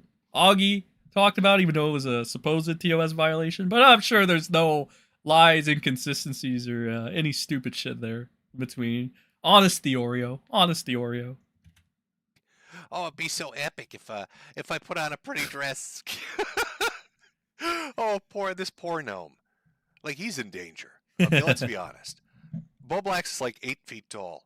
Keemstar, I think, is like 3'4", maybe 3'6" if he wore his heels. Maybe you can borrow some from Boblax. Oh, that giant of a man, that Yeti. Listen, Keem, straight up, you're dealing with a retarded Yeti. Right, this retarded Yeti wants to breed you. I don't blame you for having that face. I'd have that face too. You think you're sexy? It'd be so funny. It'd be, what a goof, guys. What a goof. Now, people have said, oh my God, I bet, like, why would you say that? Like, what would your, how is that owning him? How is that an epic own against, it would be so funny if you know what this reminds me of? There's a little piece of internet lore for you. When I heard him explaining that, I immediately thought of Yoshi Eggs. Now, maybe you're unfamiliar with this. This is a very wholesome photo, though, I gotta say. This is a poor attempt at hiding your fetish and then asking for something as a joke. Do you think that Yoshi gets embarrassed when he poops out eggs in front of Mario? Sorry if this offends anyone, but I thought it was a funny thing. Ha ha! And I would like to know if any of you have any pics of Yoshi pooping an egg. Well, he looks nervous or embarrassed. Oh my God. Okay. All right. That's okay. That kind of shit, I would agree. If Melanie Mac was against this kind of shit, I'd be like, okay, Melanie Mac, you go, girl. You got this. But no, she wants to talk about sexy fucking women in gaming. Okay. I think you get the point. This is where you can actually, I found the stream here. You'd actually get it from this channel. It's called Purity Sin Gaming, so I don't know. But yeah, if you want to check it out for yourself, you can find it there. Now we're going to take our final water break of the night, chat. And then when we come back, we're going to finish off with the legend, the main event, the king. All right, we're going to finish up with Nick Rekieta, chat. All right, final water break of the night. And then we top it off with the king, Nick Rekieta. Oh, and his little gimp friend, Camelot. So I'll be right back. Play some nice jams for you, and I will return shortly after some water. That's right.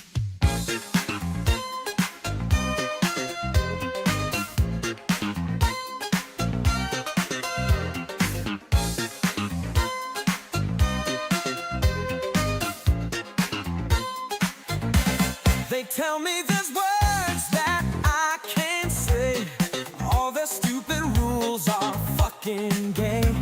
I'm listening to my favorite rap song, and I just wanna sing along. Nigga, I feel like saying nigga today. Oh yeah, I feel like saying nigga tonight. Alright, but when I'm by myself driving in my car, I say nigga with a hard R. Oh, fuck yeah. I don't care if you get your feelings hurt. Your reaction to the word is worse. I'm just trying to celebrate black art. Now please step away from my car, nigga.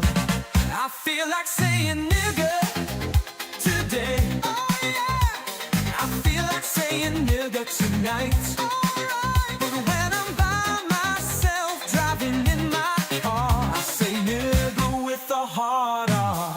Oh fuck yeah.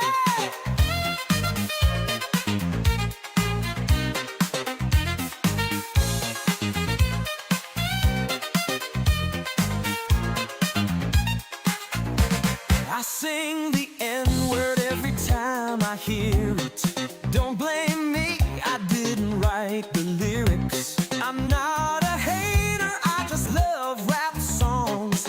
Please just let me sing along, nigga. I feel like saying nigga today. Oh yeah, I feel like saying nigga tonight. Alright, but when I'm by myself driving in my car, I say nigga with a hard R. Oh, fuck yeah. I feel like saying nigga today. Oh yeah, I feel like saying nigga tonight. Alright, but when I'm by myself driving in my car, I say nigga with a hard R. Oh fuck yeah, I feel like saying nigga today. Oh yeah, I feel like saying nigga tonight. Alright, but when I'm by myself driving in my car, I say nigga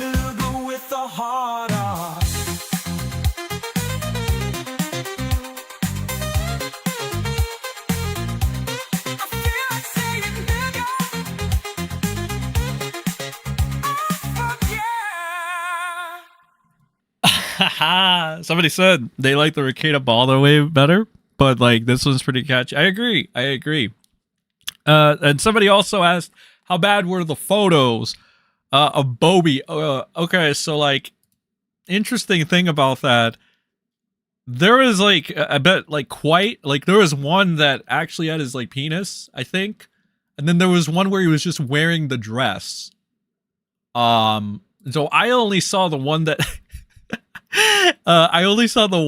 that has the dress on, and I think that's the only one that like Jim showed too, for obvious reasons, because he's not going to show like, you know, Bo Blacks's cock or whatever.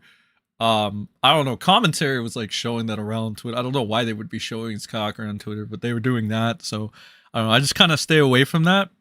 It's a little gay to show this guy's dick around, but hey ho, you know, commentary can be very, very gay from time to time. Okay, Rekieta and Camelot. Okay, final Grifters of the night.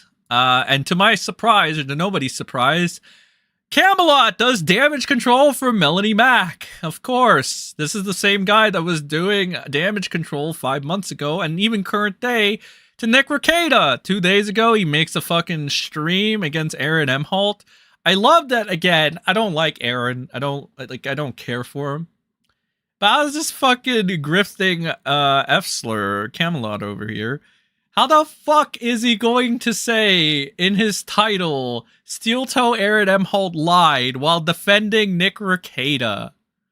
How is that a thing? Like, if we're comparing liars here, Camelot, Cody, the failed NASCAR driver, the fucking Talladega Nights reject.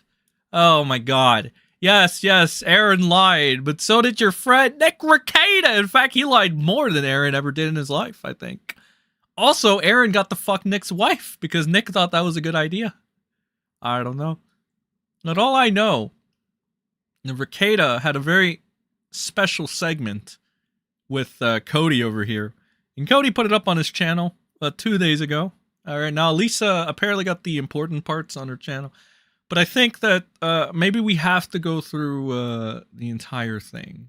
All right. I love how like his tags literally have Cody in the title. What are his tags? Camelot 331, Camelot, Cody, Camelcast, Rekieta Law arrest, lawyer arrest, Nick Rekieta, Rekieta Drooge, Rekieta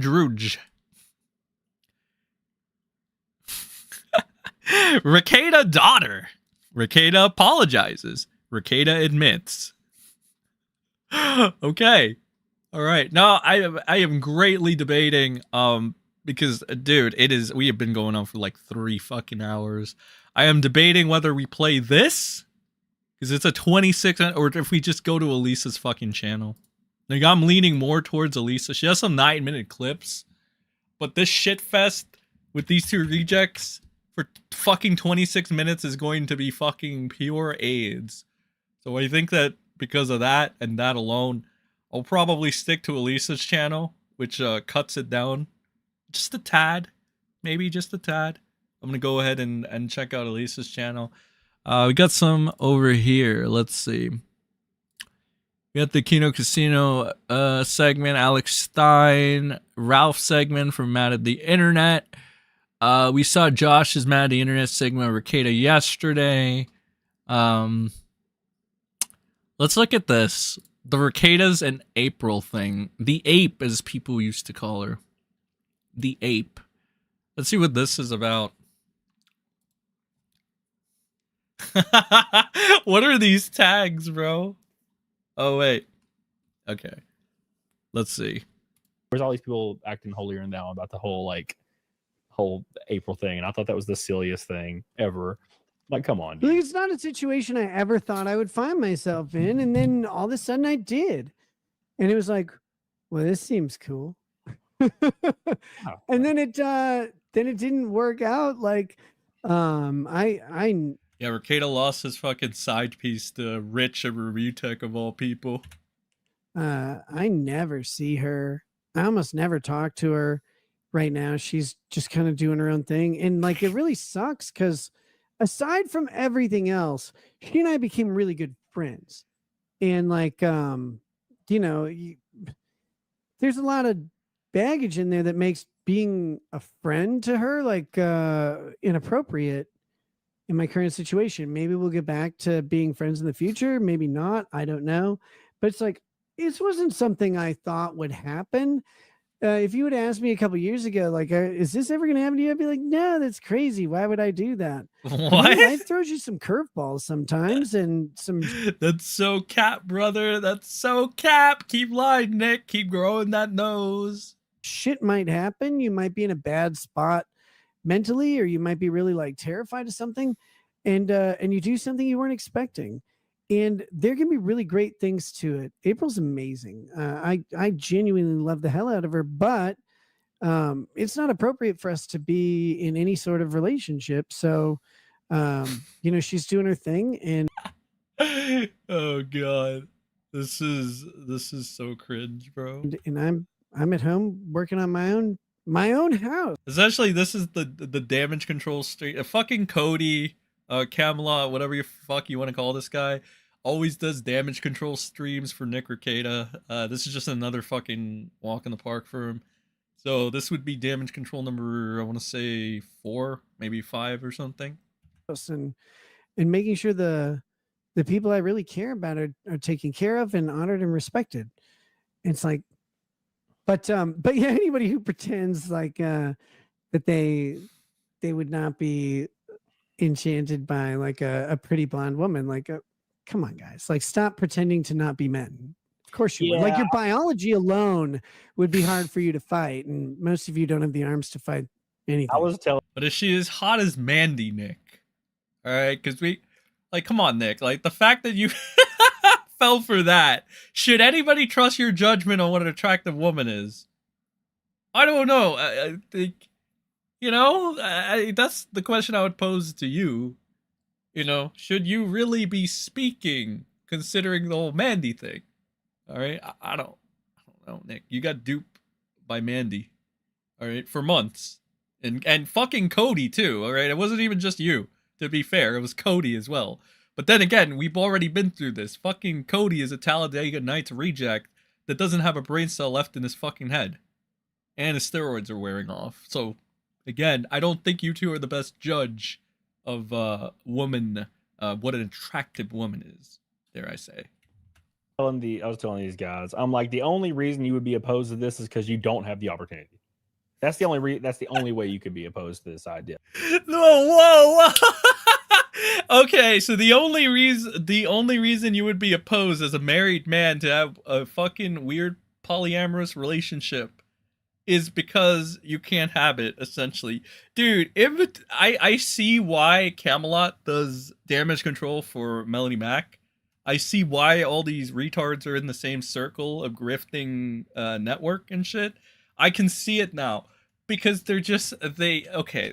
oh my god, they're some of the most dishonest, or they're some of the most stupid motherfuckers. At this point, I'm really thinking, like, to give Cody the full benefit of the doubt, and because I think that, like, he is genuinely retarded.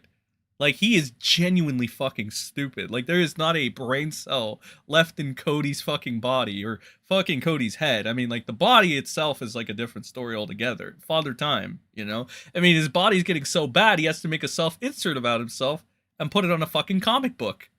So, again, it's like, in fucking Cody's case, I can give him a little fucking break. He is a little retarded. Probably Bobby levels, maybe a little less. But fucking Rekieta, man. Rekieta, Melanie Mac, come on, guy. The quarter pounder, man, it's tough. The network, bro. The network always wins in the end because money always talks, brother. Yeah. Now, look, I mean, maybe different situations. Maybe you're married. I get it. Like, that's a completely different thing. But if your like wife was okay with this, if I but Cody's just like, wait, I gotta cover my bases, actually. But if the mother's okay, if the mother participates in bad parenting as well, while being as overly preachy as you are to your audience about being good parents, then it's okay. It's like, Cody, retard. Holy fucking shit. Like, if I'm married and my wife brings home... If, that's a big if, right? A chick, and she's like, hey, this is my friend Jessica. She's 28. she kind of wants to be involved a little with some slapping. I'm like, yeah, dude, there would not even be a hesitation. Okay, Cody, would you do it in the same fucking house as your children, though? That's the real question.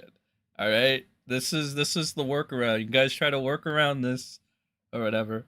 Every fucking time, it's like the kids don't matter to you. Even though Nick wants to be overly preachy about how he loves his children, he seems to forget his children exist when he has another mid blonde woman in the vicinity. It's kind of weird. It's kind of strange, a little inconsistent, but it's okay because it's Nick Rekieta, the king. I'd be like, yeah, what are you talking about? Let's do this. I'm cool with it. What's up? Let me get my liquor. You know, again, who's raising the kids? It's something that most people will never ever experience or have any plan. Holy shit! This is literally Melody Mac, just a different version of it. This is the coat. You'll never have this. Okay? That's the only reason. It's like, Jesus Christ. Oh my god. Okay. After the Rekieta segment, I ain't gonna need no fucking internet for a while. At least until next fucking week, if anything interests me. They probably will, you know, but like, holy fuck. Like, these people, retards like Cody, retards like Rekieta, retards like Melanie Mac, retards like JDA, they just, like, you know what? Yeah, the internet's gay. It's very gay. I can see why Jim limited his existence on it, so to speak. I mean, I'll still tweet. I'll just say stupid shit on Twitter, shit posts, or maybe sometime go a little off the walls, but yeah. I mean, it's like, with people like this running shit, you kind of just don't want to be around. You're like, nah, I don't want to catch a stupid virus. I'm good. If you want it to be a clown show, by all means, I can limit my appearance on the clown show. Okay, maybe I'll watch Josh Mad the Internet here and there. Maybe I'll read some Kiwi Farms threads here and there. But holy shit, watching Cody and Rekieta this is the most dreadful thing I've ever seen. This is horrible. Plan for, self included, and I made decisions that, like, again, looking back, I mean, like, if he wouldn't have conned his audience for 10 years, being overly preachy about how he's monogamous and loves his children, I don't think him having like a polyamorous relationship would be too much of an issue. But again, like, it's either, I don't know, Grifter's gonna grift, I guess. They weren't the healthiest decisions. They weren't the best things, but it's not because she was at all bad. She was the one that brought the cocaine, wasn't she? Like, wasn't the cocaine in her fucking purse? Didn't we go over this? I'm sure there's a video. People, like, went over that. And, you know, like, her fucking, her lawyer kind of contradicted the entire thing. I don't know. You gotta get the specifics of that. But, yeah, I'm pretty sure she was the one that had all the fucking drugs in her purse, right? Or anything like that. It's just like, you made decisions where you believe like things are okay, but somewhere in the back of your mind you should have said, you know what, no, like, this is like an idea that maybe you shouldn't engage in. No matter how you feel about it, maybe you shouldn't do it. And so now I might not make the same decisions in the future. Yeah. But I don't think I'll have that. I don't think I'll be presented with the same dilemma. Like, it happened at a time in my life where a whole bunch of shit came together, and it happened. Other than that, it's like, what are you going to do about it? Am I going to sit here and, oh my god, I hate myself? Like, I'm sorry, I just can't get over the fact this guy has had such a midlife crisis. He needs to make a fucking cartoon character of himself. Like, a cartoon character that's shredded and it looks nothing like him at this point, aside from, like, the face. Like, Cody's losing his hair. This one obviously has a bunch of hair. Alright, the only legitimacy here is the fucking mustache. And then fucking Cody's steroids are wearing off. He can't even take off his shirt and dance anymore. Because, like, again, it's like all like, I think like when you take steroids and shit, my friend told me that like it all turns into fat eventually. And again, father time. Cody is not a spring chicken. He's like old now, so it's kind of fucking sad in that regard. But I'm sure the narcissism will keep him from doing anything too drastic. All right. Oh, let's see. What else do we got here? Oh my god. The monogamy. Oh god. 9 minutes and 36 seconds. Nick Rekieta's monogamy. He has never lied. Okay, this is definitely, okay, this is probably gonna be like the piece de resistance, the coup de grace, so to speak. This one right here.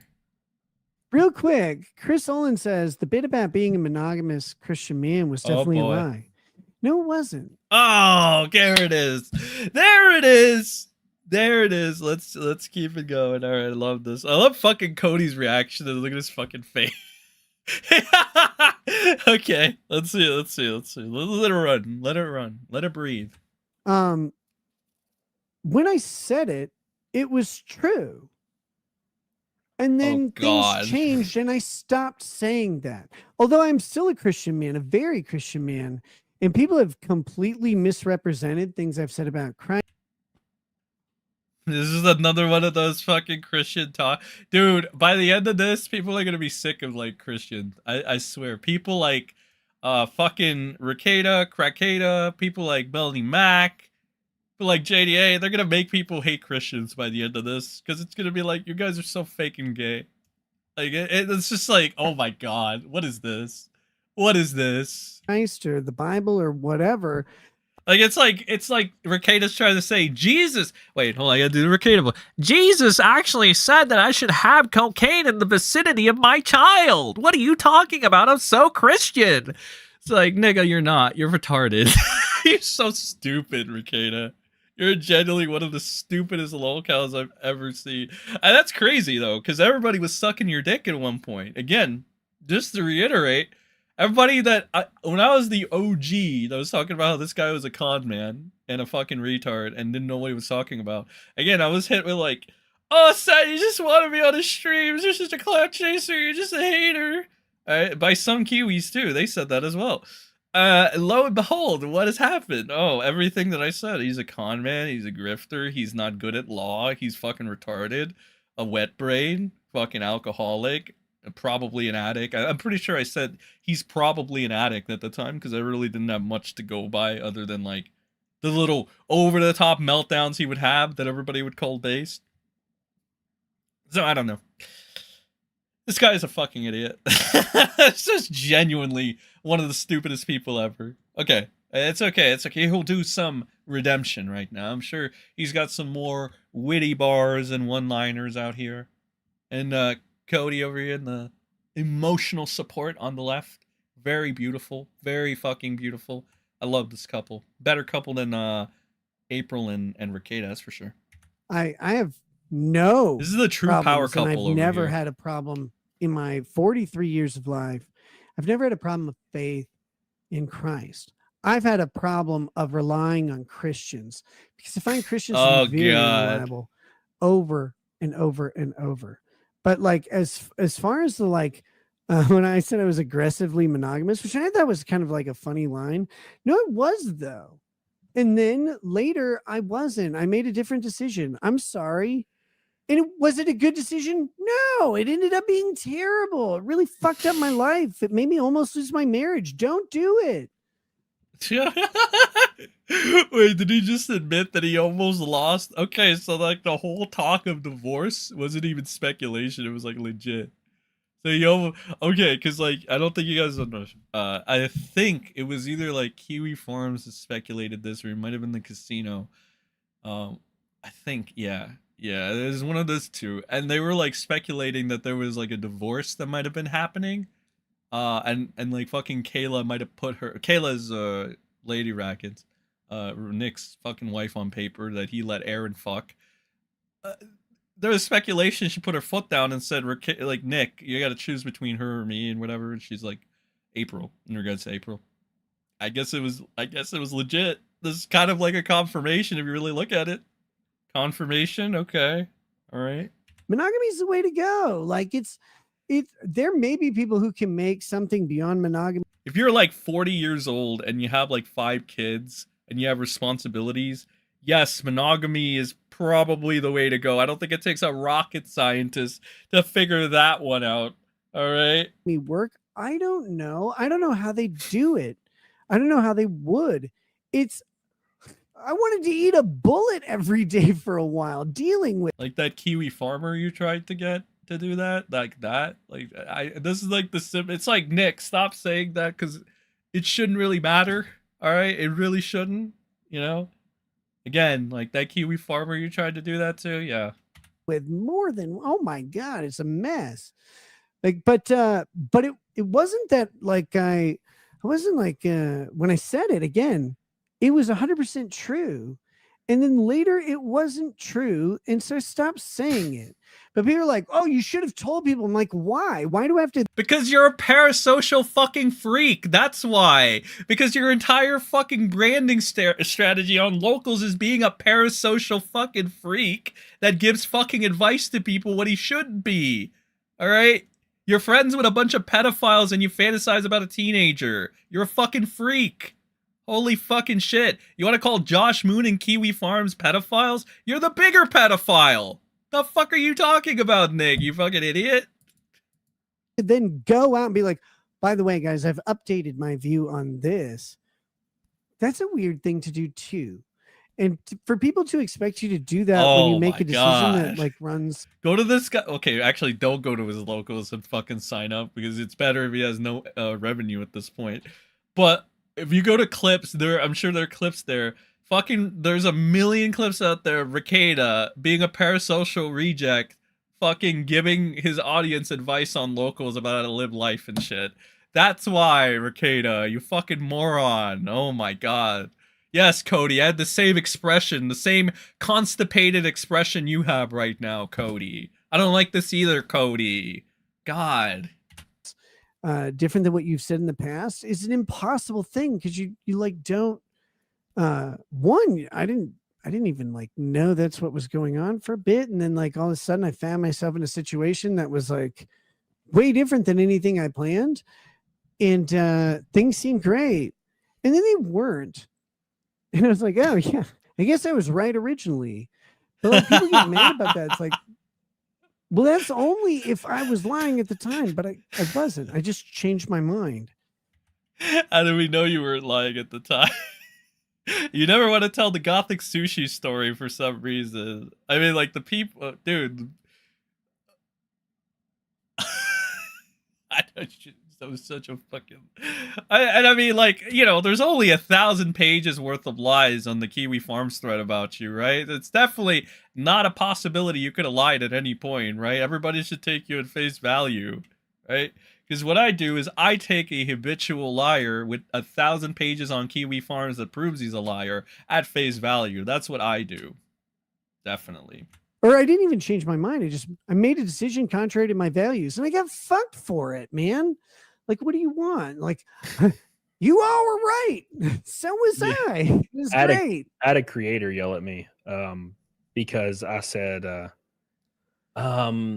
they said that they were like, he lied about being a, monogamous and a Christian and blah, blah, blah. And I said, like, jokingly, also, there's a little truth to it where I was like, I think it's cool he's smashing all these bitches. I think that's cool. I'm not a like Christian. Yeah, I like that. I think it's look at a creator. This is like the EVS cope. The Nick's just a rock star, all right? Let him abuse his children and be a bad parent. He's just a rock star. This is like the same fucking cope, bro. Oh my god. Oh. I had a big creator yelling at me, and I was like, "Oh shit!" I was like, "That's not." Is he talking about Flash? You think Flash would be the one yelling at him over that? Because Flash did the quickest disavow when that kid shit was brought up. He literally, this guy went like and shat all over Nick, I think, on his stream. But like oddly enough, surprisingly enough, fucking Tug is still good with Rekieta, and Tug is a big family man, apparently, allegedly. So it's just like weird, kind of. I don't know, strange. Not who I am, man. I don't. I'm all about some hot bitches. I don't know what you want me to think. Dude, that's actually kind of been the most surprising thing. I was like, man, I grew up in the 90s and never in my life. Oh my god, is you'd make this a generational thing now? Is this the generational cope? Did I think that like doing drugs and sleeping with beautiful women was like a. Oh God! Now he's calling April beautiful. You're retarded, dude. Now you're definitely capping. You gotta be shitting me, bro. I saw April without filters. It was bad. I saw her little mole that she had. It's not good. I think Null said it better. It's like he had the same reaction I did actually. She's 27, dude. She's not aging. Well, a shit ton of fucking drugs and alcohol will probably do that to you. We're not gonna fucking age the best. I mean, look at fucking Ralph. All right, this was brought up in like the casino the other day, where like Worski's like, Ralph is only 2 years older than me, and he looks like shit. It's like, yeah, drugs and alcohol will do that to you. Yes, it will fuck you up. So don't do drugs and alcohol. I mean, just look at Rekieta. He's off of like the crack. He's off of the whiskey or whatever. And he looks like he's back to normal. Like he was looking like a fucking ghoul. And now he looks regular. He looks like he did before. He looks healthier. I don't know why he's like so mad that the fucking Christians in his community were like, dude, get help and shit. When they literally probably gave him more life. Alright, he does not look like a ghoul anymore, but that's only because he stopped taking crack and stopped fucking taking alcohol. So, more of the story, excessive drugs and alcohol will make you age. Don't do them. Was like uncool or a bad thing. Like I know that it could be against your particular morality. Like I got it, but people now are acting like it's some horrific thing, and it's like, it's not even that. Didn't you go at Keffels for like putting kids in danger? Now you put your own kids in danger and it's not a big deal. It's like, what kind of retard are you? Like, again, these people are either retarded or they just like are so fucking malicious with their lies. Or maybe just, is it malice? Or is it swin? I don't know. It's too late for this shit, brother. It's too fucking late for this shit. Wrap this shit up. Got 6 minutes on the fucking clock so that we can like fuck off, alright? I'm sorry, like everything involved in my situation was consensual, and like I didn't betray anyone or whatever, but it caused a lot of hurt. Like we might have been lying to ourselves about like how things. You lied to your parasocial fucking audience that you were dependent on money for. That's the problem, Nick. Holy shit. We're going. So I was like, I almost forget these people are adults because it's like their brain. I don't know. Their brain be working like a turtle, bro. Like a turtwig. I know that Lady Raggets and I ended up in this place where we were lying to each other. We didn't trust each other. We were paranoid about our relationship, and it almost broke us. Again, it's not a good thing, but at the same translation, she almost left you for the cuck named Aaron M. Holtz. Yeah. What a Chad. Time, like that's because you can't take a 20-year marriage and then go, oh yeah, well, we're gonna like do X, Y, and Z that is wildly different than the rest of your marriage.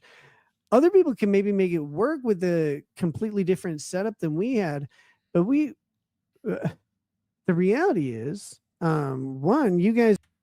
Just a heads up, MrSEN, we're not gonna end up like this like ever. Otherwise, we should just not do it. We should just not ever fucking pull that shit. Like, we are never gonna end up like the Rekietas. I swear to fucking God, if we do, no, never, fucking hell, never. Holy fucking shit, never. Guys in the chat are ravenous assholes, and part of what you guys saw in me before any of this happened, and people started like calling it out. They just didn't know what it was.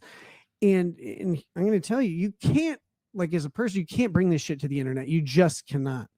But what you saw in large part was me being really terrified that my marriage was breaking down for a really long time, fighting against it, stopping doing things that were about me and trying to focus on doing things that were about us, but making the wrong decisions in doing so.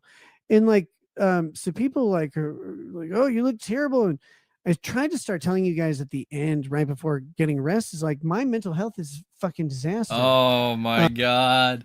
Now you got the mental health card. The only reason the mental health card doesn't work for Rekieta is because he literally tried to get a fucking Kiwi farmer to off themselves, knowing that they had mental health issues. So can you tell me, Chad, how that makes any fucking sense? How does Rekieta, how does he play the mental health card when he knows that somebody had mental problems and he was still trying to like get him off the ledge, or like throw them off the ledge essentially? Like what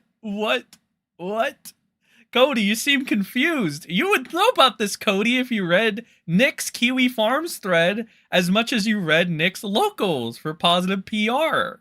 Yeah, you would, but you're a corporate cocksucking shill that will defend any fucking lying faggot on the internet as long as it lines your gay little fucking purse up with money.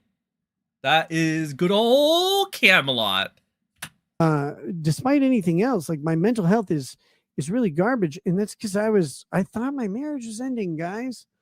But you can't bring. He almost lost his fucking woman to a fucking cuck named Aaron. That's fucking sad. For anybody that thinks this guy is still some Giga Chad, he almost lost his wife to a fucking cuck. That's fucking sad, bro. That holy fucking shit. You almost lost your marriage to Aaron M. Holt. That's holy shit, bro. That to the internet, it's not your fucking business, and you guys are really shit. Whoa. At helping out with like a, you know, it's not your business. Yeah, you're right, Nick. Stop being a parasocial reject, constantly giving people advice on your locals. How about that? How about you get off the internet altogether? All right? If it's not your business, like you're talking about the same motherfucker who would broadcast literally everything, every little parasocial thing you can think of, Rekieta would do to line his little pockets up with money. All right? That literally, there's hours and hours of this parasocial bullshit that he would do. He would do little fucking things with his wife and broadcast her on fucking live streams and shit like that. He would do the most parasocial shit. So this coming from Nick is kind of like the most stupid thing ever. You have to be legitimately fucking retarded to actually believe this guy has a point. At least if you're informed with everything. Right? Cody sucking that cock right there. There's a good little Cody. Good little Cody. Real situation like that, I'm sorry.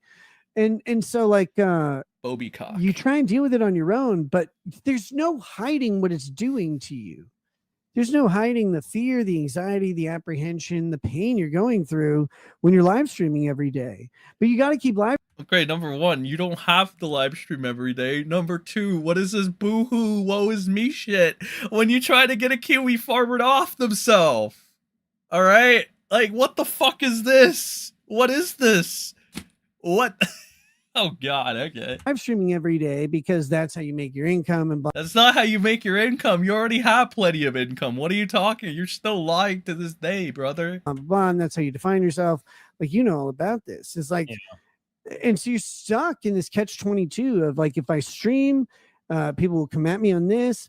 I can't really talk about this like openly. But again, now that like a bunch of this shit is out. So you're allowed to go at people, but people aren't allowed to go at you. So rules for thee, but not for me, basically, which is, you know, a tale as old as time. This is what you guys were watching. And I'm sorry, like Rekieta, you have no idea how many times he's kicked people at their lowest point, like while laughing in that stupid little fucking, nasally voice. But you're not allowed to do it to poor little Nick. Poor little Nick is a victim. Little Nick Rekieta, the victim.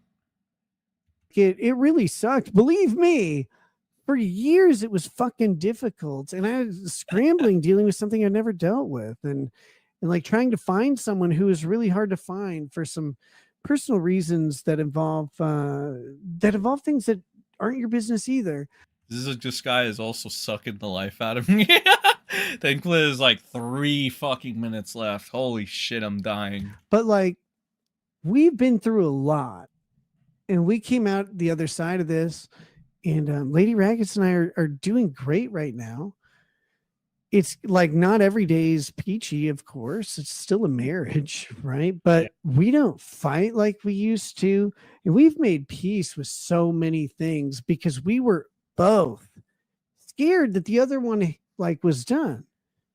But neither of us were actually done. We were just scared the other one was. And we could finally communicate and trust each other. Like we were able to come back together, but man, it was tenuous for a bit. Yeah, and people would ask me in chat because they obviously, you know, with your stature, people would super chat and be like, you know, how's Nick? Have you talked to him? And I'm like, you know, Nick's going through some shit. Like it's very apparent he's going through some shit. And you know, they just assume it's like all the stuff they're reading on Twitter. And I'm like, no, it's like he's going through some shit, man, right now. So you know, that's why I don't. Okay, you know, I can't with this gay victimization that fucking Cody and Rekieta are pulling. It's just like, number one, they're boring the shit out of me. I want to fucking like fall asleep now. And number two, it's just over and over again. It's just dishonest bullshit. I just can't be fucked. I can't be fucked. Maybe there'll be some new Rekieta shit next week and I'll be more fucking awake for it. This guy is killing me with his stupidity. And the constant victimization of the thing. Like, yeah, like I can't. But thank you everybody for stopping by. All right, anybody that catches the replay squad, you know what to do. Share and like, etc., etc. Good stream overall. Good stream. Appreciate you guys for stopping by. I'll see you in the next one. Maybe cut up some of these segments and make them into little mini uploads. I'm not sure yet. I don't want to promise it because I'm not sure if I can actually do it. Maybe mini uploads throughout the week. Maybe. Or maybe I'll just hold off till Friday. But I have a Twitter if you want to follow me there. There's also a Discord upload only server. You just get the notifications for the uploads in case YouTube is fucking you over. I'm not sending you the notifications that happen sometimes. It is what it is. But overall, we're definitely gonna have a Friday show as per usual. Usual time, you already know. I'll see you until then. Have a good rest of your night, everybody. And remember, and please remember, don't be a grifting faggot. Good night.